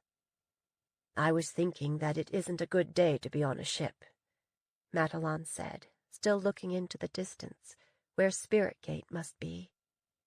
"It's never a good day to be on a ship," Liz said, with enough heat that the Ardenine turned back toward her and raised an eyebrow. "I don't like ships, or the ocean," she said. When he said nothing, she added, "I hope we'll have word from your father soon." He grunted a response. The silence grew heavy and thick and totally self-conscious, the memory of Queen Court hanging between them, like overripe fruit. Liz could hear the soft voices of the wolves from across the pavilion. Out of the corner of her eye, she could see the shadow of stubble along Matalon's jaw, the smudge of a bruise overlaying his cheekbone, the narrow strip of skin between the top of his collar and his earlobe. All of it, every bit of exposed flesh, seemed to badly need kissing. Liz dug her fingers into the ice and tried to think about cannon. Matalon shifted his shoulders, stamped his feet, stuffed his hands into the pockets of his sheepskin coat, licked his lips, and looked everywhere but at her. "Well, maybe we should—" "Hang on." A flicker of movement had caught Liz's eye. To the northeast, just above the horizon, something was soaring. It looked to be a bird, a very large bird, swooping and diving in and out of the clouds. It seemed almost illuminated. Matalon followed her gaze, squinting. "What is it?" Liz pulled out her glass and trained it on the horizon. "I don't know," she muttered, handing the glass to Matalon. "Are your eyes better than mine?"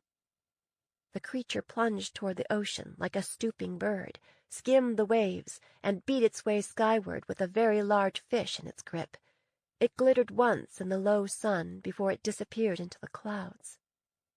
Matalon handed the glass back. "You would know better than me, ma'am. Whatever it is, we don't have those in Arden." "We don't have them here either." Liz peered through the glass again, but the winged creature, whatever it was, had disappeared. "It reflected the light like it was jeweled or armored or something," Matalon said. "Does that help?" She shook her head. As she stowed the glass away, she heard a loud bonging, and realized it was the bell that signaled the arrival of a ship. Liz looked out to sea, which extended gray and choppy to the horizon. Empty. When she looked back toward the harbor, she saw that the ship had already slipped through the straits and dropped sails as it headed toward the docks. "It's one of yours," Hal said, with a trace of disappointment. "A gray wolf on a field of white." Could it be Hadley returning with Adrian? Liz's heart beat a little faster. "Let's head back," she said. Liz took the twisty path down from the point, descending at breakneck speed, flying around the turns, with Matalon doing his best to keep up with her. There was no reason to be in such a hurry. She knew it would take a while for the ship to settle in at the dock and offload passengers and cargo. At the bottom of the path, she handed Matalon off to their gray wolf escort and hurried down the quay to where the ship had tied up. It was a three-masted vessel with a snarling wolf as the figurehead. That, along with the banner, told her everything she needed to know.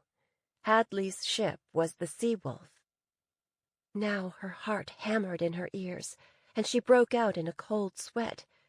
She looked down at herself, at her winter cloak, rimed with ice and smelling of wet wool. She tucked stray bits of hair behind her ears. Her brother's approval had been so important to her when she was little. What would he think of her now? Would he even recognize her? What would she think of him? Their mother had suggested that he was so damaged by what he'd seen and experienced that he had to run away, that she worried he might take his own life. It didn't matter. They'd always been close. They would find a way to fix it together. Liz looked for his head poking up above the others, his mop of red-brown hair. She didn't see him. She began walking toward them, slowly, picking out the people she knew. There was Hadley, directing the crew offloading a small amount of cargo and luggage. She recognized Garrett Fry, who was a colonel in the Highlanders, and the Grey Wolf Talia Abbott. Both were old friends of her parents. There were several others with them, none of whom she recognized. Could he have changed so much? Liz pulled out the small portrait her mother had given her and studied it. No, she would know him if she saw him. Was he still aboard the ship? Maybe he had a lot of belongings to get together. Couldn't somebody help him? Then she saw that they were taking down the gangway. Dread fisted her in the gut. Where was Adrian? Had he refused to come after all? Had they been unable to find him? She accelerated into a run. That was when Hadley turned and saw her. Hadley's eyes widened, her mouth pinched shut, and she turned pale as rough water ice. She looked as if she'd like to turn and run right off the end of the dock in order to avoid facing her. But she didn't. Instead, she broadened her stance, pushed her shoulders back, and waited until Liz all but skidded to a stop in front of her. "Liz," Hadley said. She stopped, cleared her throat. "I didn't know you would be here. Where is Adrian? He didn't come back with you?" Liz looked from face to face. Their faces looked like they'd been hammered flat. Hadley gripped both her hands. "Liz," she said, her face crumpling a little. "Let's go inside where we can talk." "Why?" Liz set her feet. "Just answer my question." No one answered her question. Not out loud, anyway. "Something's happened to Adrian," Liz said. Though she sucked in breath after breath, she still felt starved for air. "We will tell you what we know," Hadley said, squeezing her hands. "But I'm not going to tell you this story standing on the dock. We are going to go somewhere private and sit." Liz ripped her hands free, turned on her heel, and walked landward.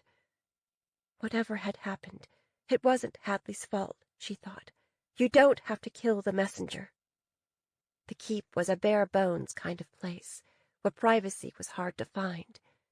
Liz led the way into the armory, since it was usually deserted at this time of day, except for the weapons master, and she booted him out. She sat down on a bench and rested her hands on her knees, her heart thumping in her throat. The three of them, Hadley, Abbott, and Fry, sat side by side on a bench opposite hers, like students called to account. "Well," Liz said, when nobody spoke up. "So," Hadley said, "we sailed down the coast to Baston Bay and travelled inland from there. But when we arrived at Odin's Ford, we learned that there had been an attack on Adrian's dormitory a few months ago. Several people died. 5 priests, 2 provosts, and 2 dorm masters." She stopped, her voice catching in her throat. "2 students disappeared," Fry finished for her. Adrian was one of the 2 students. "The attack seemed to be centered on Adrian's room," Hadley said, as if to kill any flicker of hope Liz might harbor. "We spoke with Joniah Balthus, the dean of Mistwork. He said that Adrian's bed was soaked in blood. 2 of the dead priests were found in his room." That word penetrated Liz's bleakly chaotic thoughts. Priests? Why priests? Balthus says that they were a radical splinter group within the Church of Malthus that goes around killing wizards and... Hadley's voice trailed off. They waited then, as if Liz might say something back. But she didn't. If she opened her mouth, if she moved a muscle, if she broke out of her frozen state, she might start screaming and flailing. And that she wouldn't do. Of course Adrian wasn't coming back. Of course. She was like a young plebe who kept falling for the same prank. Finally, Lys looked at Fry. They didn't find Adrian's body? The grey wolf shook his head. I'm sorry, Your Highness. Captain Grey, Lys corrected him automatically. Who was the other student? Her name was Lila Byrne, Hadley said. Captain Byrne's daughter. Ah, of course. Lys picked at a scab on her arm, raked at it with her broken fingernails until the blood flowed again. She watched it trickle down her arm. Her gut told her that Adrian was dead, that surely he was dead. But maybe it was because she couldn't stand another empty siege of wondering, waiting, and hoping, of spotting his face in every crowd, of hearing his voice around corners, of treasuring up everything she would say to him when they were together again. I've done this, she thought. I'm not doing it again. Lys couldn't shut down the voice in her head that kept repeating, You could have been together. You could have had these 4 years. And now he's gone, because our own mother knew where he was all along, and left him there, until our enemies tracked him down and killed him. This is why Mama wanted to keep this secret until Adrian came home. Somehow she knew that this would happen. It was as if Gerard Montaigne had reached his dead hand out of the grave and broken Lys's heart one last time. One thing you have to say for Captain Byrne, Lys said finally. He never hesitates to sacrifice a child for the cause. He should have had more children. My mother, too. I'm sorry, Your Captain, Fry said softly. This is not the way we saw this operation ending. Hadley cleared her throat. We are traveling on from here to the capital to let the Queen and Captain Byrne know what we found. You should come with us. You and your mother should be together right now. No, Lys said. I mourned for my brother 4 years ago. I'm not going through all that again. I'll just try to forget that any of this happened. When I finish up here, I'll go back to Delphi. Please, Hadley said. You should talk to her.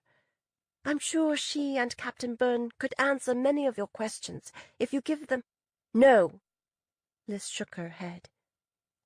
I'd rather pretend that Adrian died in his home city, beside our father, and not far away among strangers. Tears were streaming down Hadley's face now. What do you want me to tell your mother? Lys patted her hand, finding herself in the odd position of consoling her. I just can't go back there right now. The risk is too high that one of us will say something unforgivable. Tell her I'll need a little time. Hadley stared at her, searching her face, as if the Lys she knew had been swapped out for a stranger. We'll be here a day or two before we leave for the capital, Abbott said. So you can still change your mind. In the meantime, we brought back a small crate of Adrian's personal effects. I thought you might want to go through it. Thank you, Lys said. I'd like that. Hadley slid an arm around her. Let's go find Sasha, she said. 40. Duel. Hal, unable to sleep, lay on his back, his fingers laced behind his head, his brain rattling like a runaway cart from one problem to another. It had been some time since he'd heard the bell in the tower overhead bong 1, but frustration was keeping him awake, despite his long walk through the wind and sleet with Captain Grey. He couldn't complain about his treatment. If he was a prisoner, he was being cradled in an open hand. He knew that hand would close into a fist with another escape attempt. So it wasn't enough to escape the keep. In Delphi, he'd been close to the border, at least. Here there was lots of open space to cover before he reached friendly territory. If it was even still friendly to Madelons. He left his locked quarters only for meals, and for his walks with Captain Gray, which inflicted their own kind of torment. Speaking of which, what or who was she expecting to arrive by ship? Why had she barreled down the steps like there were demons at her heels? He should have a plan by now. Time was wasting, while events in the south went on without him. His father might already be marching on the capital. His mother and sister might be dead. Or worse. He had so many reasons to want to get home, and one reason in particular to stay. He recalled what he'd said to Gray after his bout with Bosley. "Our women are not like you." Nobody was like her, and now maybe he was ruined for anyone else. Meanwhile, she'd made it plain they had no future together. His king had sent him north to die. So far he'd managed to stay alive, but the experience had changed him. Would he even fit in when he went home? "I need to get out of the witchy north," he thought, "before I lose myself, if it wasn't already too late." A noise outside his door made him sit upright. The guards in the corridor seemed to be arguing with someone. A voice rose above the others, shutting the discussion down. "I will see him. I don't care what time it is. Now get out of my way." It was Captain Gray. Hal groped for his breeches, yanking them on hastily. He was just buckling them when the door banged open, and there she was, a bottle in one hand, the other propped against the doorframe. Her shirt was untucked, hanging midway to her knees. She was in her stocking feet, and long strands of hair hung down around her face. Her eyes were deep wells of pain and grief. "Captain Gray," Hal said warily, "it's late." "It is late," she said, her voice a low growl. "It's late. It's too bloody late." Her gaze traveled over his chest and shoulders, lingered there a moment, then seemed to focus. "Where's your shirt?" "Forgive me," Hal murmured. Snatching it up, he pulled it over his head without unbuttoning it. Looking past her, he saw bluejackets milling in the corridor behind her, as if unsure what to do. Gray set the bottle in a corner with exaggerated care. Then she turned and threw her shoulder against the door, slamming it in their faces. As Hal watched in amazement, she dragged a massive brake front over until it blocked the door. She studied it a moment, hands on hips, then spun around to face him. "Now," she said, grabbing up the bottle and thrusting it toward him, "we are going to play a game." Hal eyed the bottle. "A game?" "A riddle game." Hal looked down at the bottle, then back up at Gray, and realized from her slow, deliberate speech that she had been drinking. A lot. "I was just going to sleep," he said. "Could we play tomorrow?" She wagged the bottle in his face. "We're doing this now." He took a step back. "Let's wait until tomorrow." "What's the matter? Are you scared?" "Yes," Hal said honestly. "You're scaring the shit out of me." He took the bottle, tipped his head back, and took a careful swig. Blue ruin. It all but lifted the top of his head off. "Hey, we're not playing yet." She grabbed the bottle back and drank, her throat jumping with each swallow. She thumped it down on Hal's little table and slumped into one of the chairs. "You, sit," she commanded, pointing at the other chair. Hal sat across from her, resting his hands on the tabletop. "Here's the rules," Gray said. "I'm going to ask you riddles, and if you can't answer, you have to take a drink." "Ma'am, I'm really not much for—" "And every time you say ma'am, you have to take a drink." Hal pressed his lips together and waited. "Now then," Gray said, First question. Why are Southerners such assholes? That's not a riddle, Hal said. Answer the question. Why are you trying to pick a fight with me? You're the only Flatlander within reach. Hal studied her haggard face.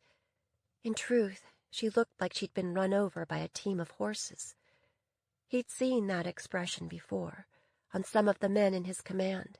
Ambushed by grief, they had taken to drink in an effort to drown it. It was the face of heartbreak. Did it have to do with the ship that had arrived that afternoon? "What's happened?" he said. "Tell me what's wrong." That's not an answer. She pushed the bottle toward him, and it rocked dangerously. Drink up. "I'm not going to do this," he said, shoving his chair back. "I'm going to call for the guards." Crossing to the door, he took hold of the brake front and tried to drag it aside. A flicker of motion caught the corner of his eye before Gray bulled into him. This time, Hal was smart enough to mind his feet, shifting them out of danger at the last minute so she was unable to sweep them out from under him. Even drunk as she was, she came close to rolling him over her shoulder. He wrapped his arms around her in a kind of bear hug and wrestled her to the floor so he could pin down her flailing arms and legs. It took the full weight of his body to keep her down. She was yelling something at him over and over. Why did you do it? Why did you bastards murder my brother? He was a healer. He never did anyone any harm. Bewildered, Hal tried to remember what she told him about her family. If he remembered right, her brother had died years ago.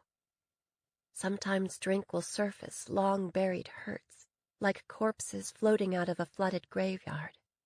Hal had seen it before, in taverns and inns, when the hour was late and the ale had been flowing.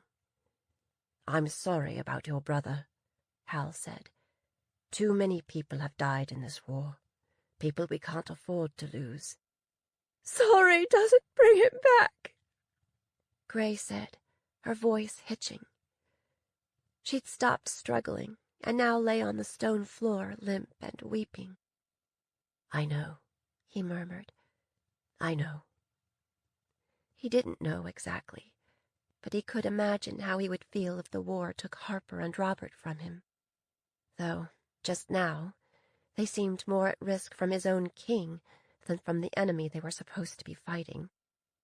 Taking a chance, Hal slid his arms under Gray, leaned his back against the wall, and scooped her onto his lap. She buried her face in his shirt and kept crying, clutching a fistful of the fabric. Gently, he rocked her, smoothing back her hair and kissing her forehead, murmuring whatever came to mind. Eventually she slept, lips slightly parted, tears still leaking from under her eyelashes. He recalled the glib words he'd said to her, the excuse used through history by soldiers standing up for the killing trade. "This is war. People die. Even innocents die, unfortunately." He thought about carrying her to the bed, but that was risky in 100 ways. So he sat, cradling her in his arms, thinking that he never wanted to let her go. He heard new voices in the hallway. Someone hit the door hard, and it shifted the brake front a little. 3 more body hits, and the door had slid open enough to let them squeeze through, Talbot in the lead, still rubbing her shoulder. She froze, scanning the scene, the bottle on the table, Hal propped against the wall with Gray snuggled in against him, her fingers tangled in his hair. Talbot raised both hands, palms up, the universal sign for, "What the hell?" Hal motioned Talbot over, and she squatted in front of them. He eased Gray into Talbot's arms. Talbot stood, nodded at Hal, as if acknowledging their partnership, and carried Gray from the room. The other bluejackets moved the furniture back into place and left, closing the door behind them. Happily, they left the bottle of blue ruin behind, and it helped Hal into sleep. 41. Dragon. Being from Delphi, Jenna was no stranger to cold, nasty conditions, but flying along the frozen coastline to the north was brutal. The wind off the Indio was bone-chilling, and the shore was layered in ice where the waves splashed up. Urgency lent them speed, which drove the cold wind through Jenna's new clothes. The knowledge that she might be too late to save Chalk Cliffs thrummed in her veins. She didn't trust Evan Strangward, but when she closed her eyes, she could see the town in ruins, overrun by the army she'd seen crossing the snowy moor.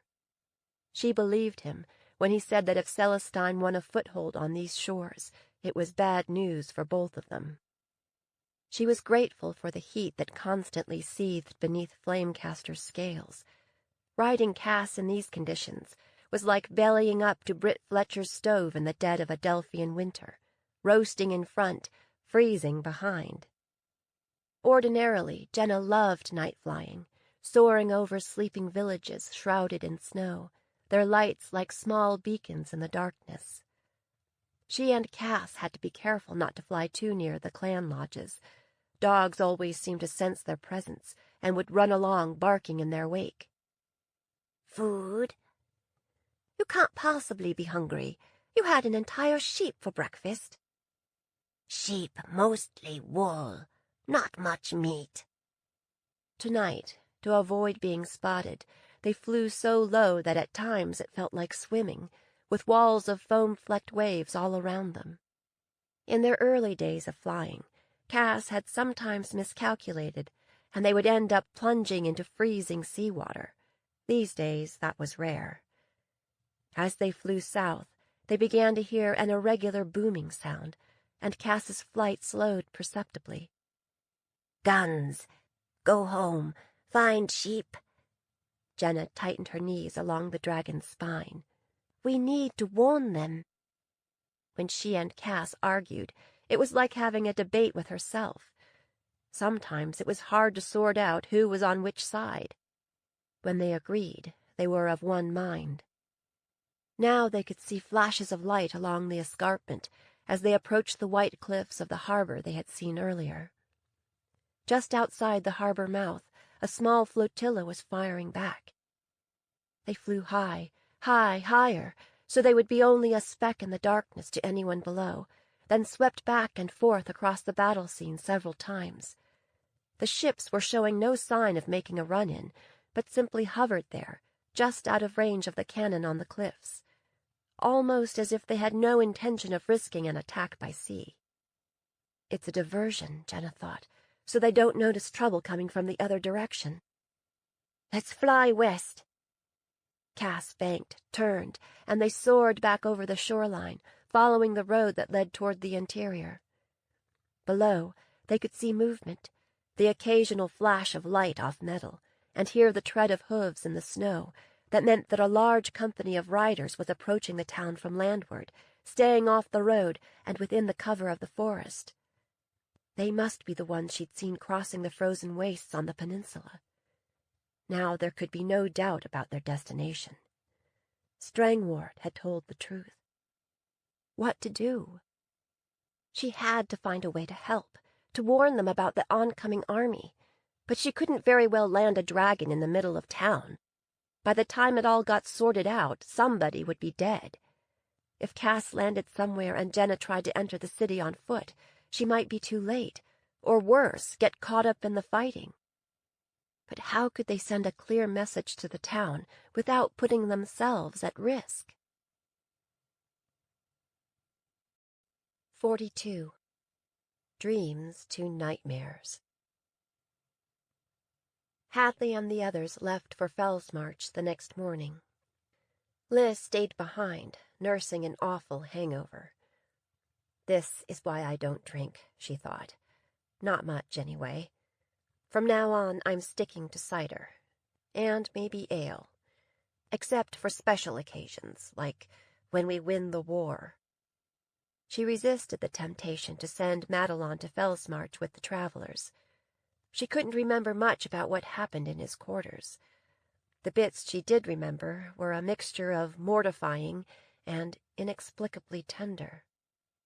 The way he talked to her, his voice a low rumble of calm. The kisses he planted along her hairline, each perfect in its own right. The thud of his heart against her back. His eyes, the color of lichen after a rain, fringed with lashes that matched his raven wing hair. For the first time in a long time, she'd felt safe, nestled in Madelon's arms. It wasn't that she was looking for protection. It was more that she could trust that she could close her eyes, knowing he would watch her back. And if they swapped places, she would watch his. But every time she tried to savor the compassionate, tender moments, she'd stumble into something mortifying. And how did she end up in the arms of a Southerner, when she'd gone there to, what was it he'd said, pick a fight? That was the thing about Madelon. He seemed steady and easy, almost boring. And then he'd make her do something she never intended to do. He made you do it? Who attacked who? The voice in her head said. I'll bet none of his frail southern flowers has challenged him to a drinking game. Yet on any given night, all over the realm, people were drinking a little too much and saying and doing things they would regret the next day. She wished she could afford to do that and laugh it off. Lys didn't even remember deciding to go to Madelon's room. Hadley and Sasha had sat with her for most of the day in sort of a 3-person wake. The last her friends knew, she'd gone to bed. She knew they blamed themselves now for her excursion the night before. Lys had little to no appetite, and no desire for anything more challenging than a piece of toast and a bowl of porridge, foods she ordinarily refused to eat. Toward the end of the day, she finally fell asleep, fully clothed, lying on top of her bed, but awoke to a persistent pounding at her door. "Go away," she said groggily. "Lys, open up! We're under attack!" Then tell them to go away, Lys thought, before she came fully awake. She rolled out of bed, crossed to the door, and wrenched it open. It was Sasha, her hair disheveled, her shirt-tail hanging out from under her uniform tunic, looking like she'd just rolled out of bed, too. "Who's attacking us?" Lys said, leaning on the doorframe. "We don't know for sure. There are 3 ships out beyond the harbor mouth, firing at the gun emplacements." "Have they hit anything?" "I don't know." "Unless their guns are a lot better than ours, it won't be easy, shooting up at them like that." Lys sat down on her bed and pulled on her boots. A good fight could be the cure for embarrassment and heartbreak. As they hurried down the hallway, Lys could hear the boom of cannon fire. "Who's the duty officer?" "Graves. He's up on the batteries, directing fire." With Sasha at her heels, Lys climbed the steep staircase to the batteries overlooking the straits. As she neared the top, she breathed in the acrid scent of gunpowder and felt the shudder of percussion under her feet. The wind off the Indio lashed Lys's face as soon as she emerged from the staircase. Gouts of flame illuminated the faces of the gunnery crew as they fired the matches. There were 2 fully crewed 24-pounders on this side of the straits, and 2 on the other, which should be plenty, Lys thought, to hold off 3 ships. She peered out to sea, but the weather made it difficult to see anything until the flare of the shipboard guns pinpointed them.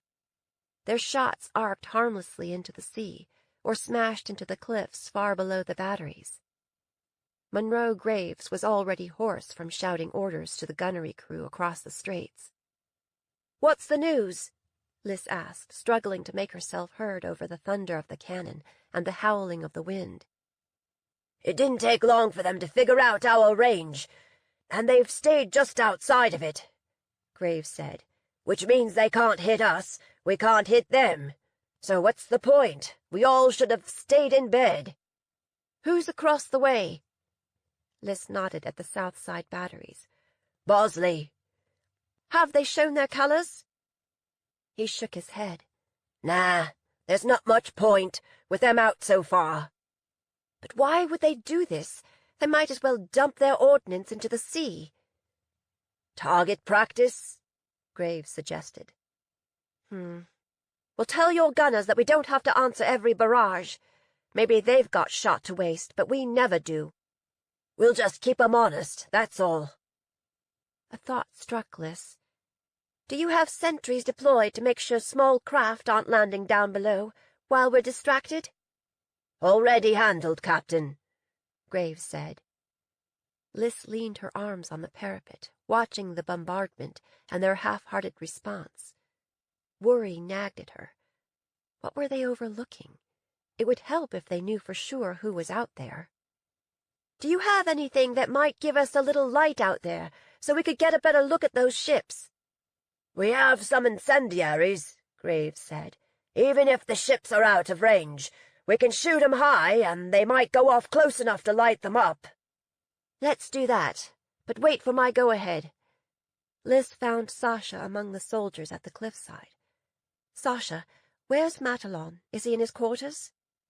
As far as I know, Sasha said, giving her a narrow-eyed look. Do you want me to check? Take a triple to his quarters and escort him up here. I want him to take a look at those ships. Right away, Sasha said, bringing her fist to her chest. Hal dreamed that he'd somehow returned home to White Oaks, the White Oaks of his boyhood, when it was more of a manor and less of a fortress. He was walking through the gardens with his little sister Harper, telling her about his adventures in the north. Is it true that the witches in the north ride demons through the skies, looking for wayward children? If they do, I never saw it, Hal said. They mainly look for wayward grown-ups. No, they don't, Harper said, lifting her chin. Grown-ups never get in trouble for anything. Sometimes they do, Hal said. So, is that just a story parents tell to make their children behave? Harper persisted, glancing over her shoulder to make sure Lady Madelon was nowhere near. Maybe some do, but I think others truly believe it, Hal said. It's a lot easier to fight monsters than flesh-and-blood people. No, it's not, Harper said. Everybody knows that monsters are bigger and fiercer than people. Hal laughed. Did you know that there are people in the north that say we are monsters? Really? Harper looked up at him, wide-eyed. Well, they're wrong. Maybe, Hal said. Harper grabbed his sleeve. Do you think it's possible that we are wrong about the Northerners, too? Maybe, Hal said.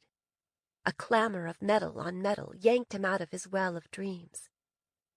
Flatlander! Somebody shook him roughly. Wake up! Hal opened his eyes, squinting against the lantern thrust into his face. He couldn't see who stood behind the lantern. What? Captain Gray wants to see you, on the double. Now he recognized the voice. It was Corporal Talbot, Gray's blue-jacket shadow. Hal sat up. What time is it? Talbot thrust his sheepskin coat toward him. Put this on, or go half-naked, I don't care. I said on the double. Hal slid into his shirt and the heavy jacket she gave him, and the hat and gloves. She was dressed for the weather, too. I take it we're going outside, he said. Talbot grunted in reply. Hal followed Talbot down out of the tower and crossed the drawbridge to the fortifications along the cliffs that gave the port its name. How is she? Hal asked. Who? Captain Gray. Talbot looked him up and down, then shook her head. You'll see. Did something happen to her brother? He asked, as they climbed the treacherous staircase. I don't know what you're talking about, Talbot said, then gave him a look that said she did know, but she wasn't going to answer him. Finally they emerged onto the cliff top, just in time to meet the roar of a 24-pounder. Who are you shooting at? He asked, ears still ringing. Talbot pointed. Ask the captain. Matalon, Captain Gray said, motioning him to join her at the wall, her manner brisk and businesslike, her eyes fixed out to sea. When he came up beside her, he saw the lines of weariness in her face, the purple shadows under her eyes. She looked like someone grieving and hungover and still doing her job. She looked like a hero to him. "I'm going to give you some light, and I want you to take a look at some ships out here and tell me if you can identify them." She signaled the crew on the nearest cannon, and they lit the match on it. Boom! The shell arced high, higher, then exploded far offshore, flooding the ocean with brilliant light. Squinting against the wind, Hal studied the 3 ships silhouetted against the horizon. "Well," Gray said, gracious as always, "are those yours?" Hal watched until the brilliance died and the ships were lost in darkness again. "They're too far away to be certain," he said, "but I would say they are not Empire ships, at least not ships in the regular Navy." Something else caught his eye as he peered into the darkness, something bright streaking across the sky. Another shell? A shooting star? "What's that?" he pointed. "Blood of the martyrs," Gray muttered, suddenly beside him at the wall. "I have no idea." It swooped down like a flaming arrow until it appeared to pass among the masts of the mysterious ships. A faint cracking sound carried across the water, as if it had run into one of the masts. The object turned, growing larger and larger, until Hal realized it was flying directly toward them. "Take cover!" he shouted, pulling Gray down next to the wall, covering her with his body. He was aware of a searing heat and the scent of burning wood as something huge passed close overhead, and then a dull thunk as something dropped onto the pavers. Demons, he thought, sweat trickling down his back despite the cold. Flying demons. I knew it. Hal didn't really believe that, but was having trouble coming up with another explanation. He covered his head with his arms, waiting for an explosion, wondering if he'd end his life here at Chalk Cliffs as bits of shark bait in the sea. But nothing happened, and after a moment he cautiously propped up and looked at what had fallen onto the cliff top. It appeared to be the mast from a ship, ripped loose and trailing broken rigging. Hal scrambled to his feet and lunged toward the mast, but Captain Gray beat him to it, pawing through the debris and coming up with a banner bearing a death's head on it. "Pirates!" Talbot said, running her finger over the emblem Gray displayed. "It's coming back!" somebody shouted. Hal spun around to see the flying creature bearing down on them, from landward this time, clutching something in its claws. As it flew over the batteries, it let go, and again something hit the ground with a sickening thud. This time, it was a man. Hal could tell from the way the body was splayed on the pavement that he wasn't going to get back up. They gathered close around the body. It looked to be that of a soldier, bristling with weapons, dressed for the cold. As Hal watched, Talbot pulled a curved blade from a scabbard at the man's belt and held it up for them to see. "Pirate?" Talbot said again, but Hal knelt beside the broken body and saw that the man wore boots that had spurs attached, and he smelled strongly of horse and dried sweat. "Whoever he is, he came by horse," Hal said. "But where would he have come from? And is the flying beast on their side or ours?" "Look!" Gray pointed skyward. The winged creature was flying in a tight maneuver, spitting flame and smoke, leaving a trail in the sky. Some kind of emblem. "It's an arrow," Talbot said. "Pointing west," Gray said, swiveling to look in the direction it pointed. Hal followed her gaze, looking over the town to the western wall. Beyond that, darkness. "Graves!" Captain Gray shouted. "Sound the alarms! I want as many soldiers as possible on the city walls to landward. I think this bombardment is a diversion from the real attack." "Yes, Captain." Graves left at a dead run. Somewhere below, alarm bells began to clamor. When Hal scanned the sky, the flaming beast had disappeared. Gray turned toward Talbot and Hal. "Talbot, I want you to take Matalon to the cell block in the tower. Post a triple guard on him.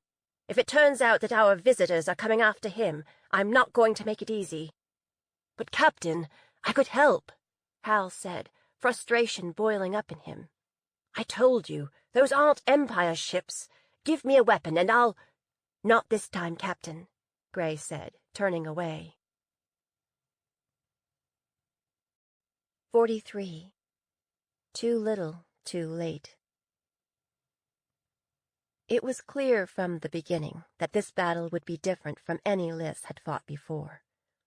She'd always fought in the field, where she used the terrain to her advantage, and mobility was a major part of her battle strategy. Advances, retreats, flanking movements, ambushes, they were all tactics she employed. While she was grateful for the protection of the keep, it was also a trap. There were no advances, only retreats. This enemy was different, too. Liz was used to fighting Arden's mercenaries and unwilling recruits, most of them already in a lather about going up against demons and witches. These were fierce, hardened warriors, with curved blades, who were all but impossible to kill. When Liz cut off the head of one of them, he kept coming until she took off his legs as well. It was as if they were possessed, as if they didn't feel pain and embraced death with a will. The soldiers were not Ardenine, though they could be mercenaries hired by Arden. These didn't fight like mercenaries, though. If they were pirates, they were like none Liz had ever heard of before. She thought of pirates as masters of the hit and run, the claiming of soft targets. As Hadley had said, pirates don't like targets that shoot back. Chalk Cliffs was not a soft target, but these pirates kept coming. Whatever drove them, it was scary as hell. The warning they'd received gave them time to close and secure the gate before the first wave of enemy horsemen penetrated the town wall. It soon became clear that some of the enemy were already inside, maybe the strangers the garrison had worried about. They erupted from hiding, often killing dozens before they were put down. The town's strongest fortifications faced the ocean, not the landward side, and the high ground to the west allowed the attackers to rain arrows and incendiaries down on their heads. Liz put the townspeople to work, putting out fires and wetting down the buildings. The keep's big guns were placed to fire down on ships attacking from the sea, but the enemy ships remained far outside the harbor, no doubt waiting for the land attack to soften up the defenses and disable the cannon before they ventured in. Eventually, the Highlanders were able to rotate the cannon in their emplacements and fire across the city and take out some of the enemy weapons. Wizard Flame might have been effective against them, but they'd never know, because the gifted were elsewhere, mainly in Delphi, where they'd helped take the city. Liz dearly wished she could have them back again. She ordered birds sent to Fortress Rocks and Fellsmarch, even though she knew that any response would be too late to save the town. Sasha was beside herself because she couldn't keep Liz off the walls and out of the fight, and because she couldn't come up with a foolproof escape plan either. With pitched battles filling the streets and fires raging in many of the buildings, Sasha finally managed to force Liz into the keep. "You need to get out, Your Highness," she said. "You need to leave while you still can." "I don't think that was ever possible," Liz said. "By the time we knew what was happening, we were surrounded." "Why are you working so hard to protect Captain Madelon while you put yourself at risk? Who do you think is more important to the future of the Queendom, him or you?" "I'd rather go down fighting than be killed sneaking out of the back gate." "What about the front gate?" Sasha said. "Leave by boat." "No, not possible. Out of the question." "Did you see those ships out there? How far do you think we would get?" "They're staying out of range of our cannon," Sasha said. "The weather's dark and miserable. Take a small boat, go out through the straits, hug the shoreline, and follow along until you reach a safe place to land." "No," Liz said briskly. "Now, if there's nothing else, I'd better get to—" "I know you don't like boats, but—" "I'll die on dry land, thank you," Liz said. Already her bowels were turning to water, and she tasted metallic panic on her tongue. Once again she saw the water closing over her head, felt the smothering pressure of it, her lungs screaming for relief. "What would be worse, going out on a boat or being captured by Arden?" "I don't mean to be captured," Liz said grimly. "You owe it to your mother, the Queen, to survive," Sasha shouted at her. "You mean the mother who lied to me? Who betrayed me? Who let me think my brother was dead all these years, when I could have been with him, or at least said goodbye?" Liz thought all that, but she didn't say any of it, because she knew in her heart of hearts that it was unfair. So all she said was, "No." It was a triumph that she kept her voice from trembling. Sasha gripped her shoulders and shook her. "What about your father? What would he want you to do? Would he want you to sacrifice yourself and leave your mother all alone? Or would he want you to protect the Grey Wolf line? Do you want him and your brother and sister to have died for nothing?" "That's not fair," Liz muttered. "That is totally not fair." "What's the old saying about love and war? If you're gone, then so's his line. Now come on, we'll go down to the cellar dock. You can slip right out of the keep and into the boat with nobody the wiser." "No." "Don't make me knock you on the head and load you in the boat like a barrel of saltfish," Sasha warned. Liz had no doubt that she would do that if she could. She sighed, a long exhale of surrender. "You win," Liz said. "I'll try the boat, but you're coming with me." "No," Sasha blurted.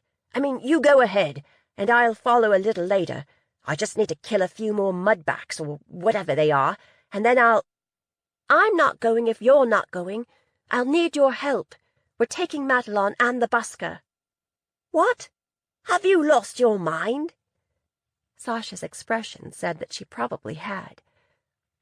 "The two of them will cut our throats and push us over the side." "I'm counting on you to prevent that," Liz said. "I still think the busker can help us figure out who's behind these killings, and I'm not giving up on Matalon if he might help bring some of the southern Thanes over to us." Liz paused. "Since you like quoting my Da so much, here's another of his favorite sayings. Take or leave." Brian wasn't sure how long he'd been hearing the sound of cannon fire. For a while it came fast and furious, but then it dwindled to an occasional vibration in his breastbone. Maybe the battle was still going on, but it was hard to tell, locked in a dungeon. He'd never been in a battle before, so that was interesting, especially since at the moment he was out of the line of fire. Still, it was lonely down here in the cell block, where there were no other prisoners, and even the guards hadn't been very sociable. They made sure he was fed and watered, and they emptied his chamber pot, but that was all. He needed something to take his mind off his worries. He was a very creative worrier. Unless Aubrey had brought an army to save him, it really didn't matter to him personally who won. Prisoners didn't usually fare well in wartime. They were a complication nobody needed. He tried to sleep, but he couldn't, what with the cannon fire and distant shouting and worrying and the faint nagging craving for a hit of leaf. No, he was going to die clean if it came to that. At least this jail was different from others he'd been in. Not that he was an expert. Most cells were like cold, damp, dark closets with thick wooden doors and little peepholes. These were built of stone, but the fronts were a grid of iron bars that let the light and air in. If he craned his neck, he could see all the way up and down the hall. There'd been nothing to see for a good long time. After a while he heard somebody coming, footsteps and the rattle of keys. He sat up. Long shadows preceded the newcomers down the corridor between the cells. They seemed to be arguing. "Put a sword in my hand and let me fight," one of them was saying. "You need every able-bodied man on the walls. I'm not any good to anyone down here." "No offense, but nobody wants to be fighting next to a slimy-assed southerner." No offense, Brian thought. Even the most thick-skinned person might— "It doesn't matter who they are," the first man persisted. "They are no friends of mine. I can help." Let him help, Brian thought. if he's crazy enough to want to. Save your breath, one of the jailers said. I'd be glad to make that trade with you, Matalon, but Captain Grey ordered us to lock you down here, and that's what we're going to do. They unlocked the cell across the way from Brion's, pushed the prisoner inside, and locked the door behind him. I hope you rot down here, the chatty one said. Then they both trooped back through the corridor and up the stairs. Brion's new neighbor swore at their backs, and then paced around his cell a bit, as if he hoped that he might find a tunnel out or an extra set of keys. Hey, Brion said. The man spun around and groped at his hip, as if he was used to finding a sword there. If it was up to me, I'd have let you fight. You look like you'd be good at it. The other man gripped the bars of his cage and peered across at him. He was tall and muscular, the kind that would be called well-made if you were going for a military look. Unfortunately, the man said in Ardenine-accented common, you are not in charge. I'm Brion de Tarvos, Brion said. I'm a musician, wrongly imprisoned for a crime I didn't commit. Maybe it was early to be bringing that up, but he didn't want his new neighbor to get the wrong idea, that he was a criminal or something. Call me Brion. The soldier eyed him, as if trying to guess what crime he'd been accused of. Halston Matalon, prisoner of war. I go by Hal. What's going on out there? Brion asked. Who are we fighting, and are we winning or losing? Hal's jaw tightened. The horsemen wear no uniform or signia, but the ships besieging us carry a death's head banner. Pirates, then, Brion said, feeling an odd quiver deep in his belly. Or line soldiers pretending to be pirates. Brion hated to push his second question, but he did. So, how is it going?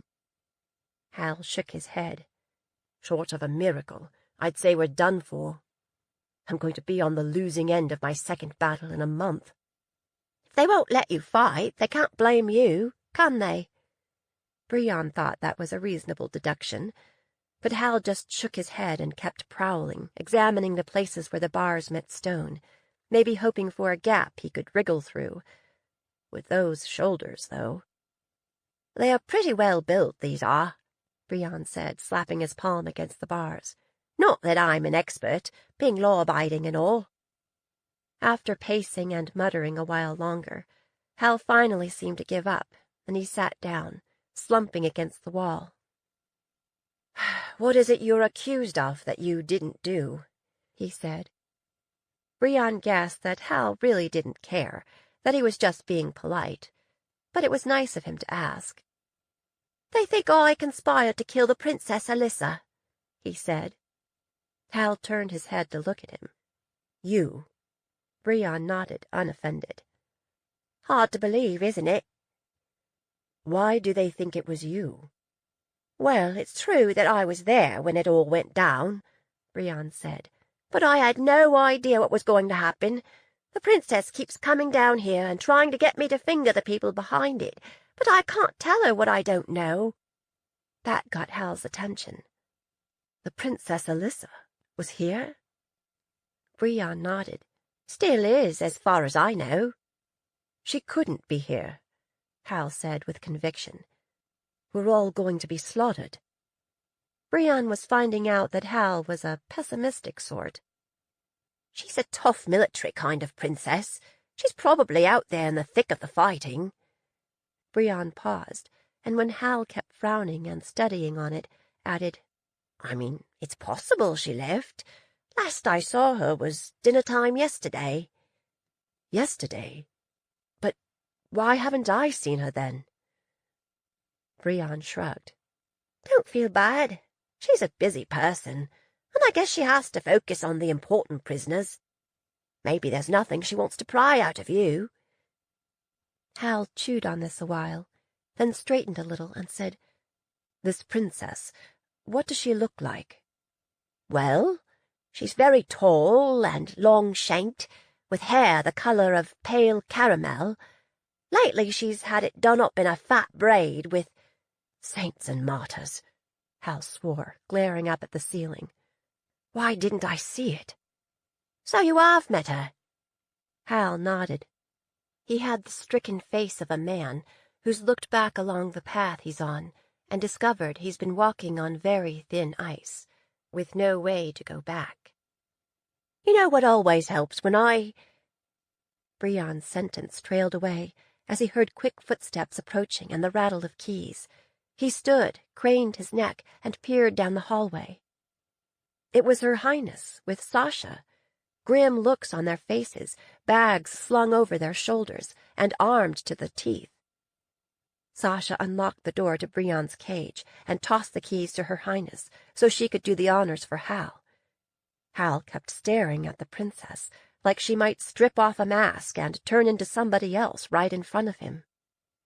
"Let's go, busker," Sasha said, handing him the kind of warm, waterproof coat that fishermen and sailors wear. "Put that on and bring your belongings." "Where are we going?" Brion said, sliding into the coat. "The enemy is inside the keep, so we're going for a boat ride." 44. Ships in the Night. "You're a fool, Halston Madelon," Hal told himself as Captain Gray and Corporal Talbot ushered him and Brion down 2 more flights of stairs. "You'd better stick to fighting, where at least you have a little skill." The Grey Wolf, they called her. Hal had been hearing that name for years. She was a legend on both sides of the border, known as a fierce and savvy fighter. The Grey Wolf was Captain Gray. Of course she was. Also Alyssa Anaresa, the heir to the Grey Wolf throne. Also Lys. As he thought on it, as fragments of conversation came back to him, his mortification grew. Hal blithely assuring her that, as soldiers, their lives wouldn't change much, no matter who sat on the throne. Hal suggesting that a royal marriage might put a big fat bow on the peace accord. How could he ever look her in the eye again? How much of what had happened between them was real? Had she been laughing at him behind a facade of eager kisses and embraces? No. For someone who'd been lying to him from the day they met, she was the most honest person he knew. Hal peered sideways at Lys, looking for some evidence of royalty that he'd missed before. He saw none of that. In fact, she looked as pale and wretched as he'd ever seen her. She looked like she might faint dead away at any moment. His heart went out to her, despite the fact that she'd made a fool of him. "Are you well, Captain?" he said, resisting the temptation to take her arm. "Fine," she whispered unconvincingly. "Couldn't be better." The farther they descended, the damper it was. Hal could smell the sea and hear the crash of waves against the walls of the keep. On the lowest level was a small dock, protected from the weather, likely meant to allow the offloading of people and supplies, without the risk of being smashed against the cliffs. Several small boats were tied up there, rocking in the waves that found their way inside. Talbot tossed their kit bags into the largest of the boats, carefully distributing the weight. "You sit up front, Captain," she said, putting out a hand to help her into the boat. Could I sit in the middle?" "I thought we'd put these 2 midships to handle the oars. I'll sit in the back and keep an eye on them. That leaves the bow." "Oh," Gray said miserably. She put out a foot as if to step into the boat, then yanked it back. "What if we barred the doors and hid down here? If they're pirates, they'll likely just steal what they can and leave again." "Get into the boat, Lys," Talbot growled. "Now!" She's frightened, Hal thought. She's absolutely terrified. That was when he remembered what she'd said. "I don't like ships or the ocean." Gray edged forward again, and this time Talbot half lifted her into the boat. She crawled toward the front and huddled in the bow. Hal followed her in, and then Brion did, each claiming a thwart and a pair of oars. Talbot cast off and climbed in last, shoving the craft away from the dock. It was tricky, navigating out through the water gate, rounding the corner and putting their backs into it to open space between the boat and the cliffs so they wouldn't risk smashing up before they even got started. This coastline was treacherous under the best of conditions, but now it seemed like a gale was coming out of the northeast. It didn't help that they were in such a tiny boat. They'd go down into the trough and then go up over the crests like a cork. The good news was that in these seas there was little risk they could be spotted from the ships lurking offshore. To Hal's surprise, Brion was a capable oarsman, better than Hal, in fact. Clearly he'd done rowing before. But where would a street musician get that kind of experience? Brion kept shooting looks over his shoulder at Gray. When Hal stole a look, he saw that she had her head down, eyes closed, keeping a white-knuckled grip on the gunwales, as if that way she could pretend she was somewhere else. "Do you think she's going to hurl?" Brion whispered to Hal, nodding toward Gray. "We're not even into the bay." Shaking his head vigorously, Hal mouthed no to the busker. Maybe she would, and maybe she wouldn't, but Hal didn't want to give her any ideas. Fortunately, the tide was in their favor, and they had very little rowing to do on their way through the straits, just what was required to keep them off the cliffs to either side.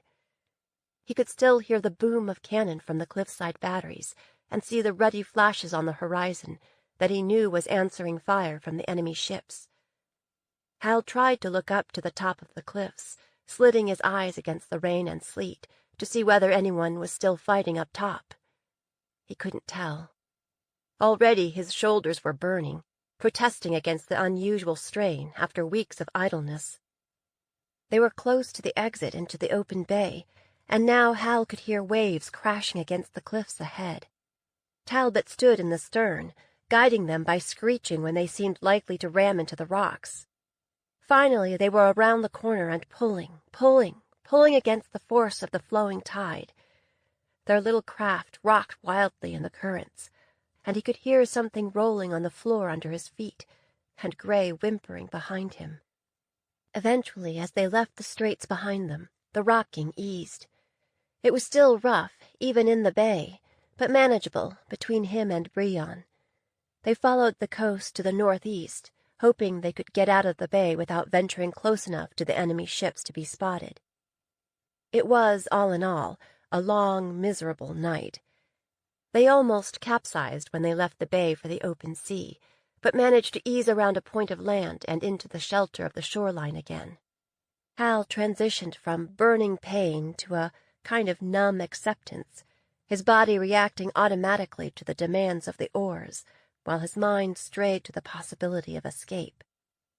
If he could get away from the others, he would still be in the fells, but he ought to be able to blend in well enough to make his way south eventually.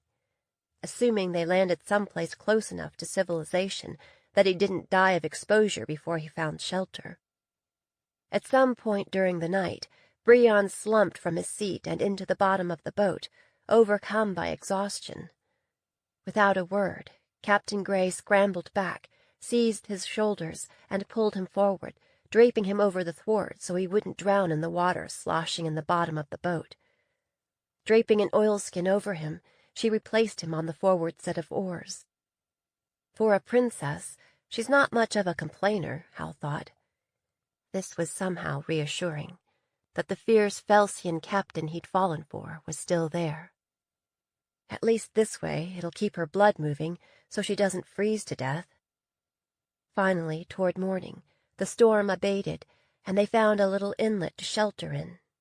Hal and Talbot and Gray bailed out as much water as they could, huddled together for warmth, and unrolled the sail over top. Despite the cold and all his aches and pains, Hal slept like a dead person. 45. Castaways. When Hal awoke, the brief winter's day was well underway. He realized that Gray was snuggled up against him, her face buried in his chest, her breath warming him through his wool tunic.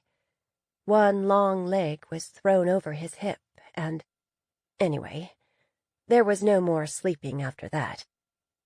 The princess slept restlessly, muttering under her breath, her limbs twitching violently, like she was still fighting her personal war in her sleep. Every time she moved, Hal's treacherous body reacted. When he could stand it no longer, Hal eased away from her and sat up. Now something was jabbing him in the backside. He reached down and found a long object carved from ivory, decorated with sea monsters and dragons. The finger holes along its length told him that it was a sailor's flute. It was beautiful work, and he wondered who might have left it there. His sister Harper would love it, he knew, if he ever had a chance to give it to her. "Don't think like that. You will." Sliding the flute into his coat, he poked his head out from under the canvas. Talbot was ashore, having cleared the ice from a patch of sand and built a fire. She'd hung wet clothing over branches to dry, and was drinking from a steaming mug. Brion was up too, sitting on a boulder, cradling something in his arms, mourning over it like it was a dead child. "Will you get over it, Busker?" Talbot growled. "Put that thing down or give it a decent burial. You're alive. You should be thanking the Maker for that instead of complaining." "It was my father's," Brion said. "It's all I had of his. It was just repaired, and now it's ruined again. It got soaked, and the joints are coming apart." "Come on now," Talbot said gruffly. "It's a new day. I've some hot tea for you, and you can soak your hardtack in it, and I've got an end of cheese. You worked real hard rowing that boat last night, and you must be hungry." Brion shook his head. "I'm not hungry." He rubbed the back of his neck and winced. "I don't feel so well, and my neck hurts something fierce." "You probably pulled a muscle or something," Talbot said. "It's more like it's burning," Brion said. He fingered it again. "Something's wrong. I can feel it." Talbot levered herself to her feet. "Here, you want me to take a look at it?" Now he clapped both hands over the back of his neck. "No," he said. "Never mind." "Suit yourself," Talbot said, shrugging. "I'll be back in a little while." "Where are you going?" Brion asked. "The latrine, since you had to know." And she disappeared into the woods. Hal climbed out of the boat. "What's ruined, Brion?" he said. "My Jafasa," he said, turning his attention back to the object on his lap, stroking it gently.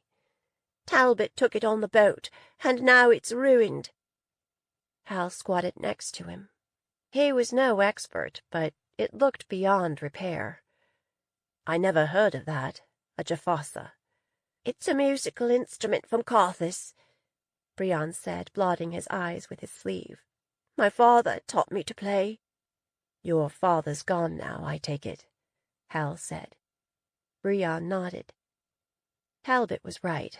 What with everything else, it didn't make sense to be mourning over a broken musical instrument. But the busker's pain was obviously real. Hal cast about for something to say, but he'd never been all that good with words. Groping in his pocket, he brought out the carved flute. "I'll probably never get home anyway," he thought. "Here," he said, thrusting it toward Brion. "It's not the same, I know, but maybe this can be a reminder, somehow, of this conversation about your father." For a moment he thought the busker would refuse. Then Brion reached out and took the flute from his hands. "Thank you," he said, stroking the fantastical carving. "I've always been partial to the flute. My father played the sailor's pipe sometimes."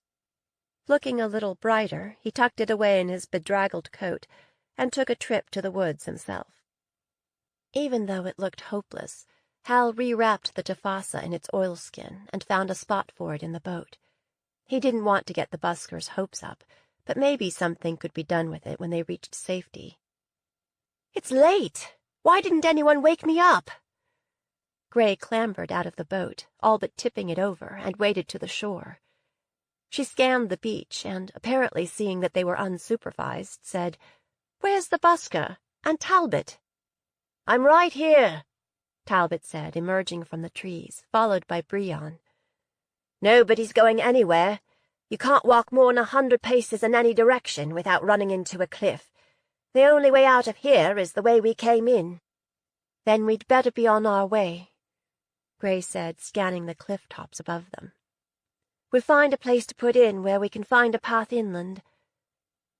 She didn't look happy about putting out to sea again, but she seemed resigned to it anyway. Hal rolled his aching shoulders, hoping this leg of the journey would be a little easier. Have a seat, Brion said, gesturing toward the boulder he'd vacated. I'll have a look at the sailing rig. Once we reach open water again, we'll make better time if we can find the wind. Stepping into the boat, he began wrestling with the lines. Need any help, Busker? Talbot said. Within the hour, they were on their way again.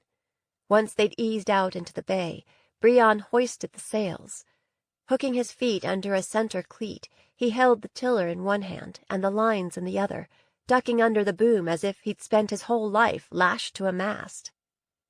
Why would a busker seem so at home in a sailboat? The sun broke out of the clouds, and the winds freshened out of the south, so they made good progress. Even Gray had a little more color in her cheeks. But Brion kept fingering his neck and scanning the horizon, his face clouded with worry. They were an hour out when Talbot said, "We've got company."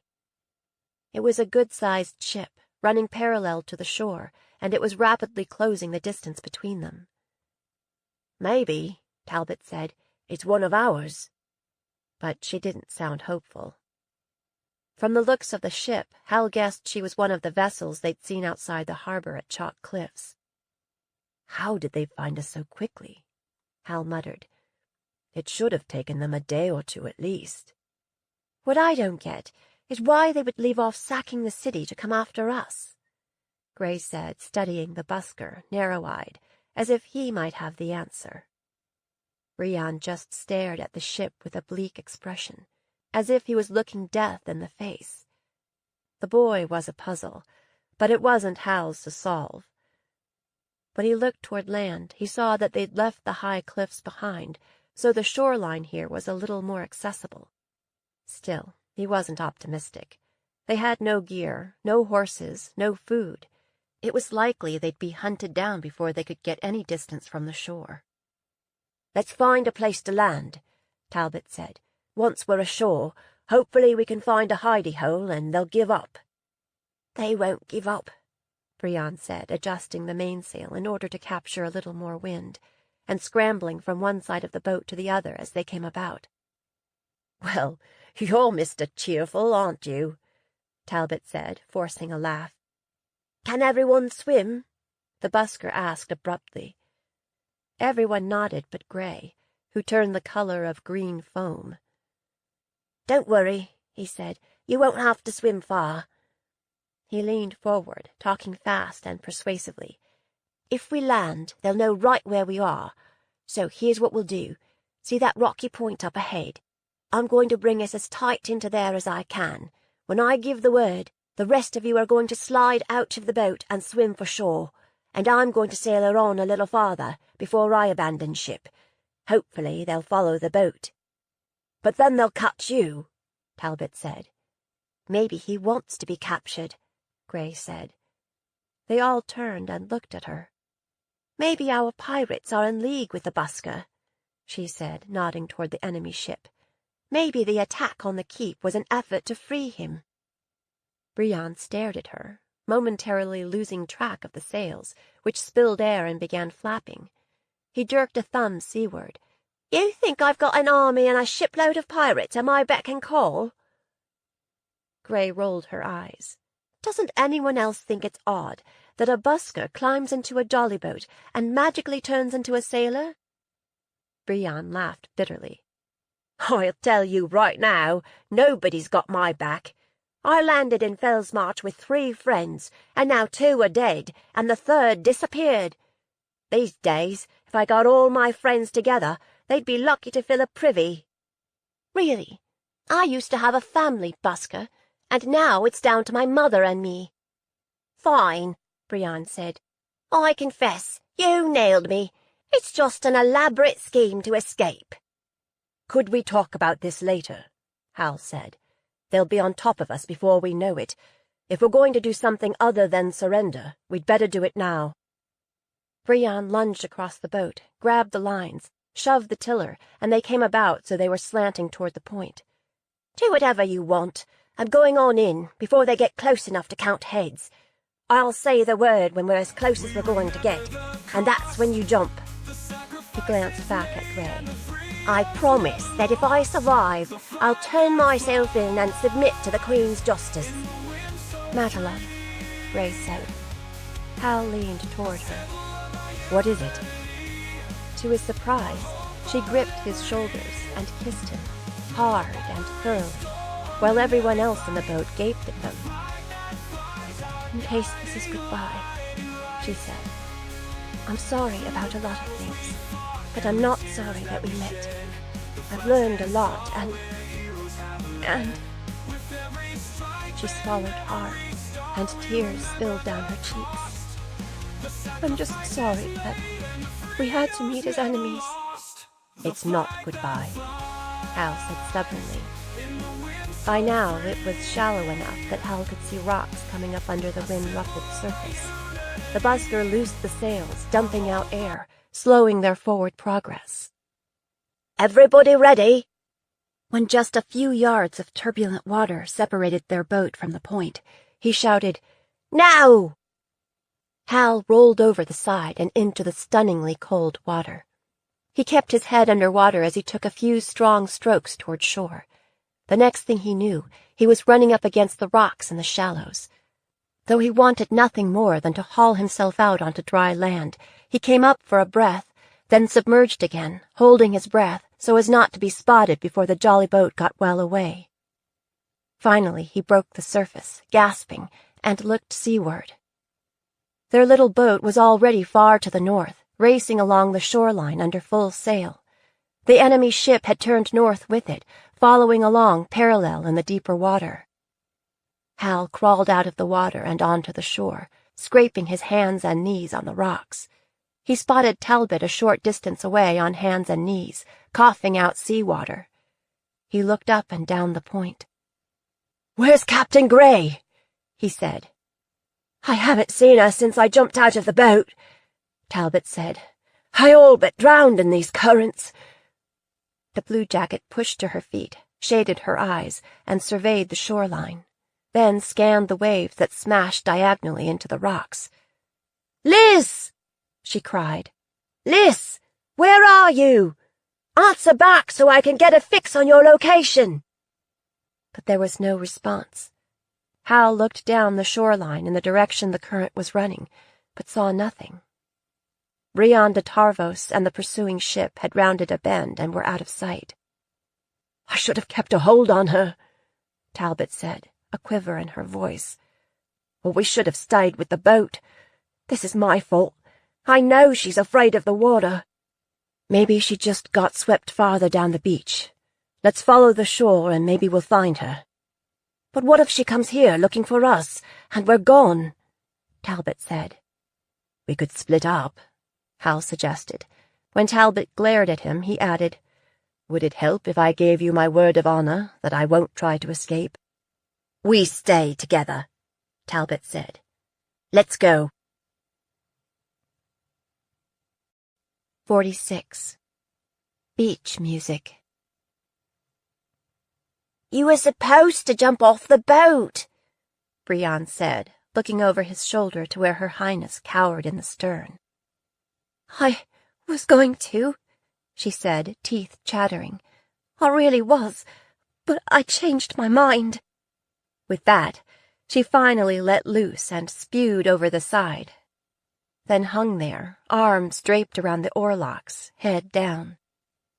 They were speeding along, faster than it seemed possible to go in such a small boat. It should have taken every ounce of Brion's concentration to keep the boat moving and avoid a miscalculation that would leave them in splinters up on the rocks. And yet, in a way, handling the sails and managing the boat was like breathing. The scent of the salt spray was intoxicating. It went to his head like a hit of leaf. He wondered if he'd been using the leaf as a poor replacement for this. "You're really good at this," Her Highness said, as if reading his thoughts. "I know," he said. It wasn't bragging, it was the truth.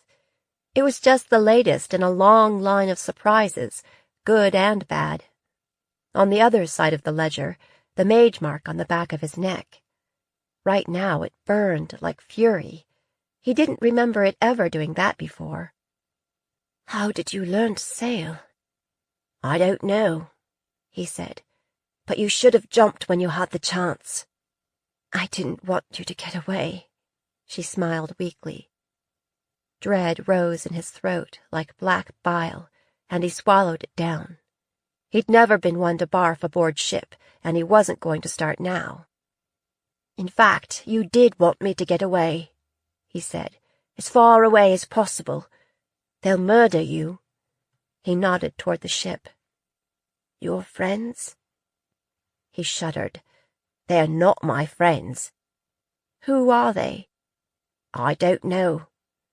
"You really should have given up the leaf a long time ago," she said, regaining some of her usual know-it-all prickliness. "That's not the problem," he said. "I didn't lose my memory because of using leaf. I used leaf because of the things I can't remember." For instance, he didn't know why the woman on the ship was looking for him, but he knew now that he didn't want her to find him. By now, the black ship had outpaced them and turned in toward the shore, so she lay to the leeward side of them. As he watched, the ship began dropping a litter of jolly boats. "Should we turn around?" Her Highness said, strapping on her baldric and methodically arming herself with all manner of weapons.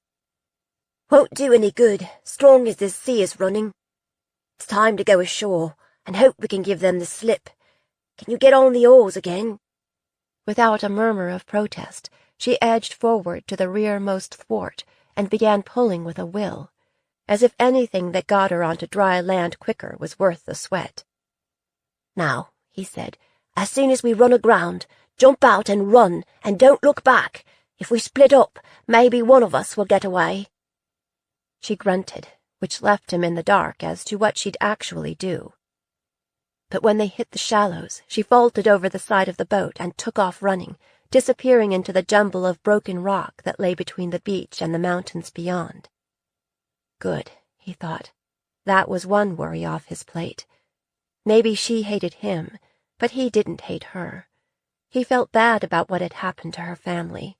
Who could blame her for wanting justice? "I'm a lover, not a hater," he thought.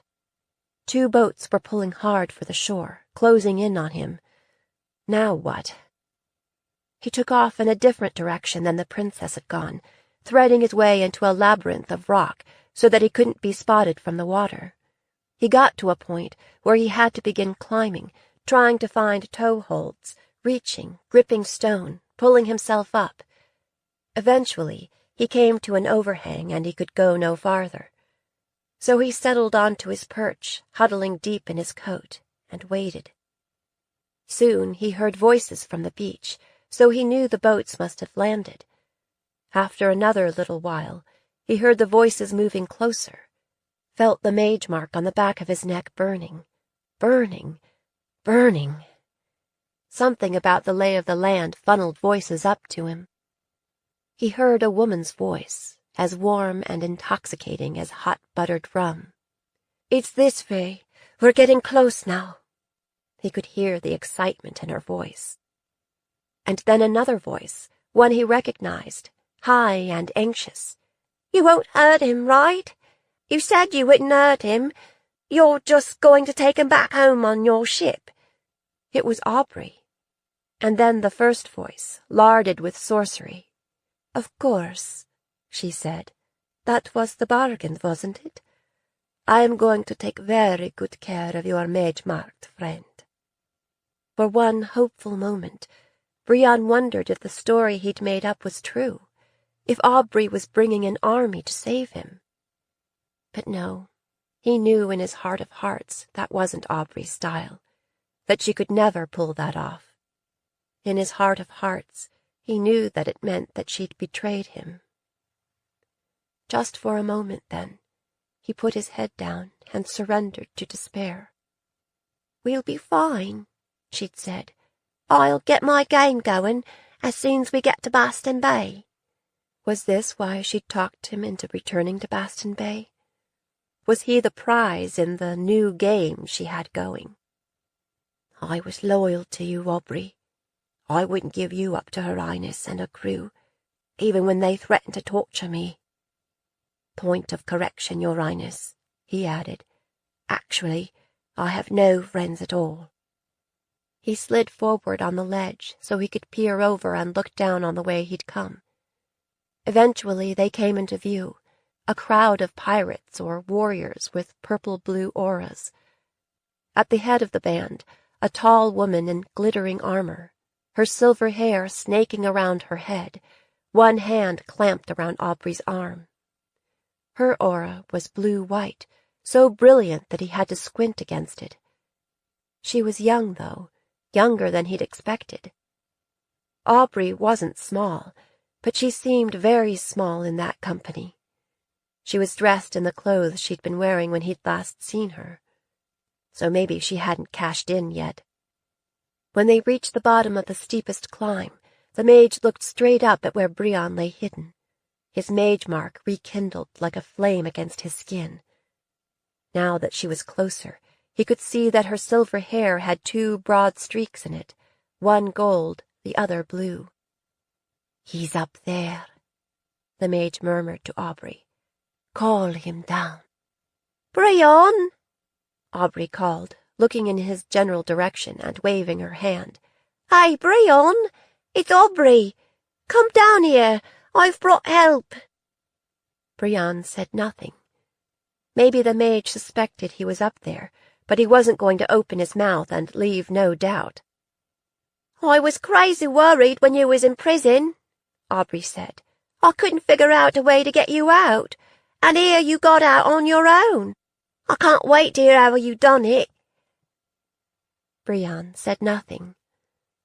"I thought you said the boy was a friend of yours," the mage hissed. "He is," Aubrey said. "You sure he's up there?" "He's up there," the mage said flatly. Pulling Aubrey closer, she murmured something in her ear, then pushed her toward the foot of the trail. "Bree," Aubrey said, looking paler than before. "You're probably wondering who my friends are. This is Celestine, and she's an actual empress. She's from wherever it is you come from. She says she can fill you in on your family, all the things you don't know. Won't that be fine?" She extended her hands toward Brion, as if she might catch him if he jumped. Brion wrapped his arms around his knees. As he did so, he felt something lumpy in his pocket. When he pulled it out, he saw that it was the flute Hal had given him. He weighed it in his hands. Down below, Celestine chose out 4 of her mage-ish pirates. "I want you to go up and get him. Remember what I said. I don't want the boy harmed in any way.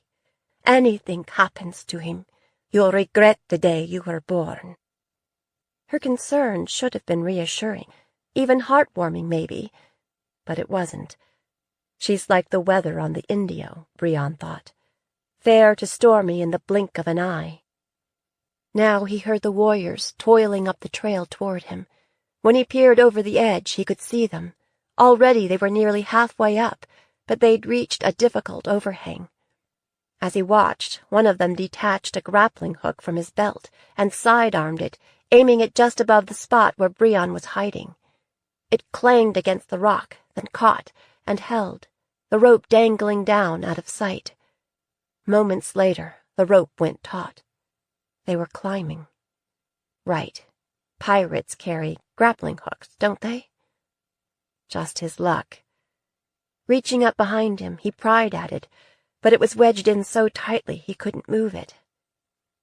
But there was another option. "You're not a violent person," he told himself. You're a lover, not a hater. Then again, you've always loved the flute. Brienne reached up again, gripped the grappling hook, and listened for music.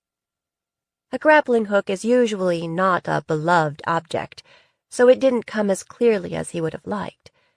Still, he caught a thread of it. Raising the flute to his lips, Brienne began to play a lively tune, a jig of sorts. The warriors climbing toward him froze for a moment. Then the warrior in the lead, the owner of the grappling hook, began to smile. He straightened, stood upright, and began to dance, faster and faster. The warriors behind him backed up, trying to get out of the way, but he slammed into them.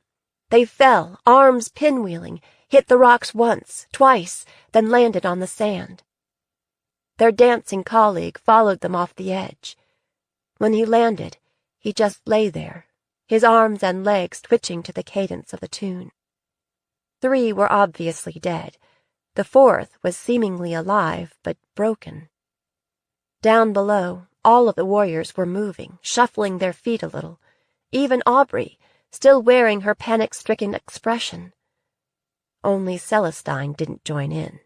She just gazed up at Brienne like he was a fat, juicy apple, high on the tree that she couldn't reach. With the last warrior down, Brienne stopped playing. Then, to his horror, the surviving warrior began dragging himself to the foot of the cliff. Despite his shattered limbs, he was still trying to reach him. Celestine pulled Aubrey closer and ran a line of flame down Aubrey's arm. Aubrey screamed and beat her arm against her side, but the flame didn't go out. Brienne stopped playing and put his hands over his ears, trying to block the sound. But he couldn't. And he couldn't help remembering what it had been like when his own arm had been burned during the interrogation. "Come down here, boy, or I'll burn your young friend to a cinder, bit by bit." Celestine snarled. "It will take a long time." "You promised," Aubrey sobbed. "You promised you wouldn't hurt us." "I promised that I would not hurt him," Celestine said, "but I never made any promises about you." She looked up at Brienne. "Since you seem to love dancing so much, let's see if your girl is any good at it." Now she directed flame at Aubrey's feet. Aubrey tried to run, but the flame found her, and she tried to stamp it out, but it just kept burning. So she plunged into the water, but it didn't seem to do any good. Brienne could stand it no longer. Maybe Aubrey had betrayed him, but she didn't deserve this. "Stop it!" he cried, standing at the edge of the cliff, looking down at the mage. "Stop hurting her!" "He speaks," Celestine said with grim satisfaction. "If you want me to stop hurting her, then come down here." "All right," he said, stuffing the flute back into his pocket. "All right. Just give me a minute." So Brienne descended the way he'd come up, only much faster, slipping and sliding in his hurry, so that more than once he almost tumbled head over heels. Finally he made it to the beach. Aubrey was writhing on the sand, half in and half out of the water. He hurried over to her, cradling her head, brushing the sand from her cheek. "I'm sorry, Brie," she said, breathless with pain.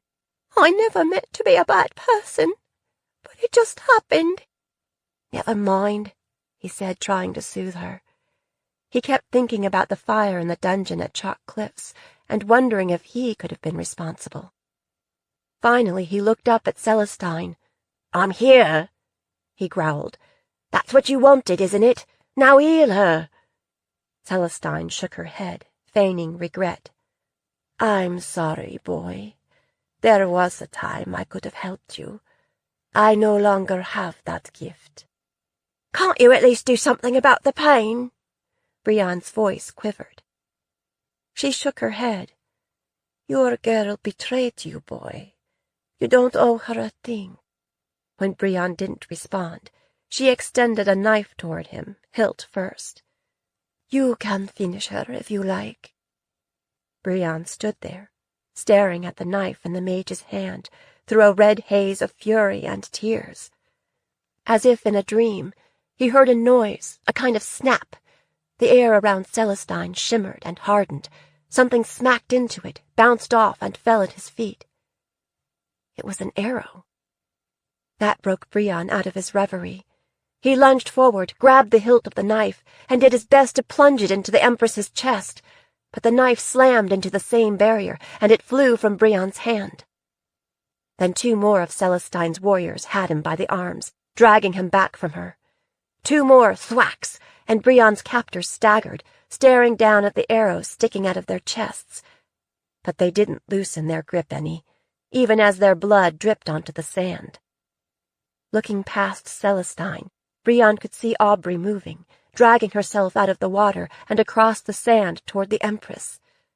He could see that she had something in her fist, a sharp shell, maybe. But Celestine was focused elsewhere. "What do we have here?" she said, shading her eyes and staring in the direction the arrows had come from. "A hero?" "Leave them alone!" somebody shouted from the top of a nearby cliff. "Let them go!" "Or perhaps a heroine," Celestine amended. It was Her Highness. "Get out of here!" Brion shouted. "Go!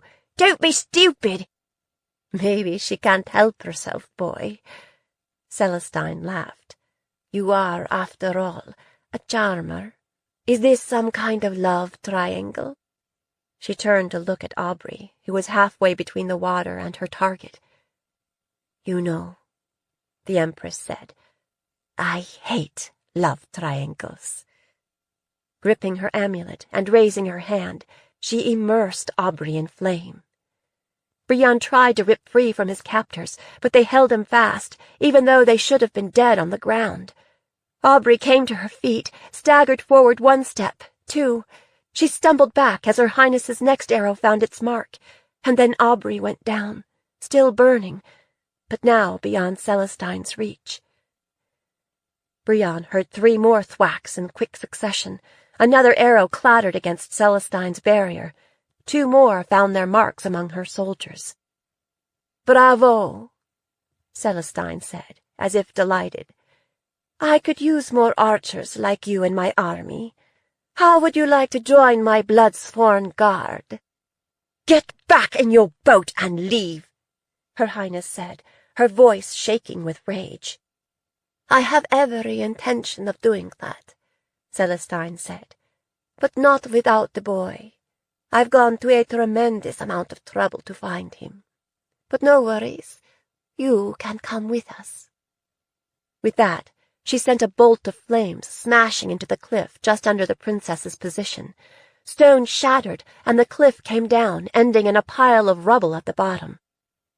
Brion looked from the spot on the cliff where the princess had been to the rockfall at the bottom.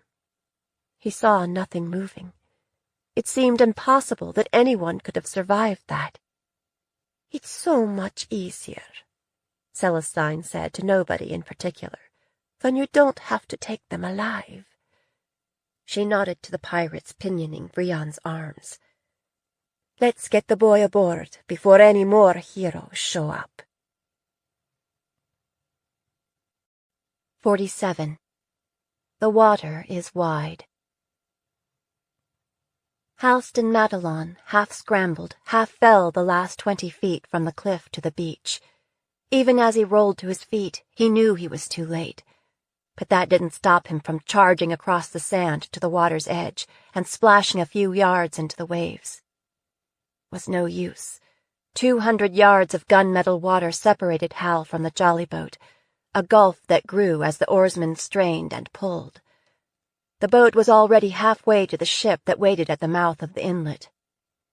Hal resisted the urge to shake his fist at the fleeing pirates.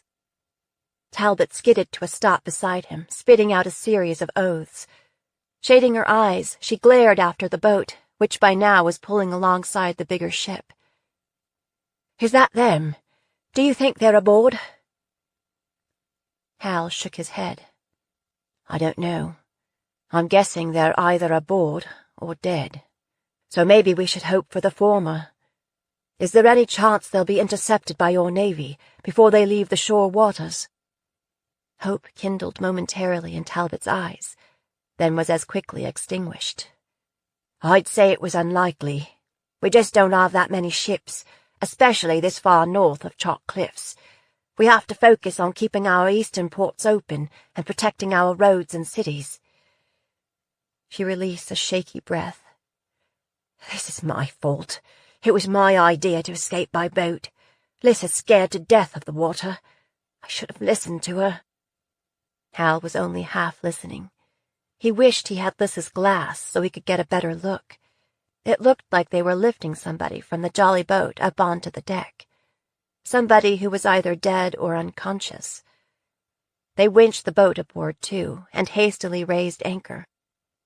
They ran the sails up the masts. At first the sails flapped, spilling air, but as the ship turned, they inflated, and she put on speed. There was nothing remotely magical about Hal, but instinct told him Alyssa Grey Wolf was aboard that ship, and quickly moving out of reach. Hal couldn't watch any more, so he turned back toward the beach. Bodies littered the sand, all bristling with arrows. From the way they were dressed, Hal guessed they'd come off the ship. Talbot pulled one of the arrows free and examined it. "Liz got some shots in, anyway. These arrows are clan-made, and I know it wasn't the busker." She looked up and down the beach. "I count 5 down." "6, Hal said. A charred body lay on the sand at the water's edge, with an arrow centering its chest. Though most of the body had been consumed, it was still smoldering. Hal squatted next to it, pressing his sleeve over his nose against the stink of burning flesh.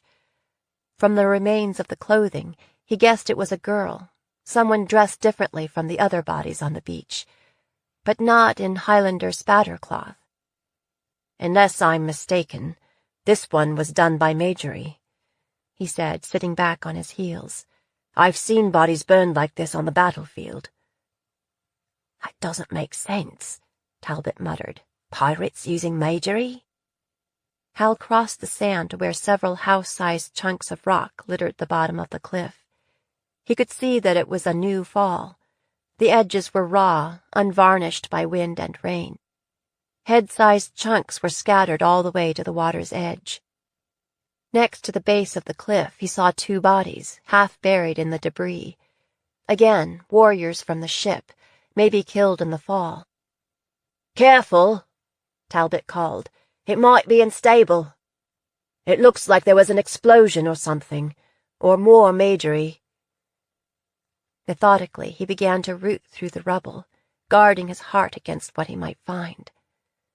Up against the cliff face, in a spot where 2 huge boulders stood propped against each other, the sand was spotted with blood. Not a lot of blood, but something glittered from a crevice, nearly at eye level. Hal pulled the object out. It was a pendant, a gold locket, in fact, engraved with a rose. He turned to find Talbot right behind him. "Do you recognize this?" he asked her. Talbot licked her cracked lips and nodded. "It belongs to Liz." "Was she wearing it?" Talbot nodded. "I've never seen her without it, except for when— Yes, she was wearing it." Hal looked up the cliff, then out to where the bodies littered the beach. He swore softly. What is it?" Talbot snapped. "I'm thinking Captain Grey was shooting from up here somewhere, and there was an explosion, or a bolt of magic, and she fell." With that, Talbot began digging through the rubble like a madwoman until her hands were battered and bleeding. Soon she was leaving her own blood smeared on the rocks. Hal joined in. Side by side, they rolled rocks away. There wasn't all that much rubble on the beach, and it soon became clear to Hal that Lys's body wasn't buried under it. Relief flooded through him. "Talbot," he said gently. Talbot looked up from her digging, her face tear-streaked. "What?" "She's not here." He paused, and when she just glared at him, he added, Do you want to hear my theory?" Grudgingly, she nodded. "I think Gray was injured in the fall," he said, "but she was conscious, because she tucked her locket in the niche in the rocks for us to find. She knew that you would know it was hers, and that it meant that she was alive." From the look on Talbot's face, she liked his theory very much. "Now, let's see what else we can find," he said. They divided up the beach and walked it methodically. "What I don't get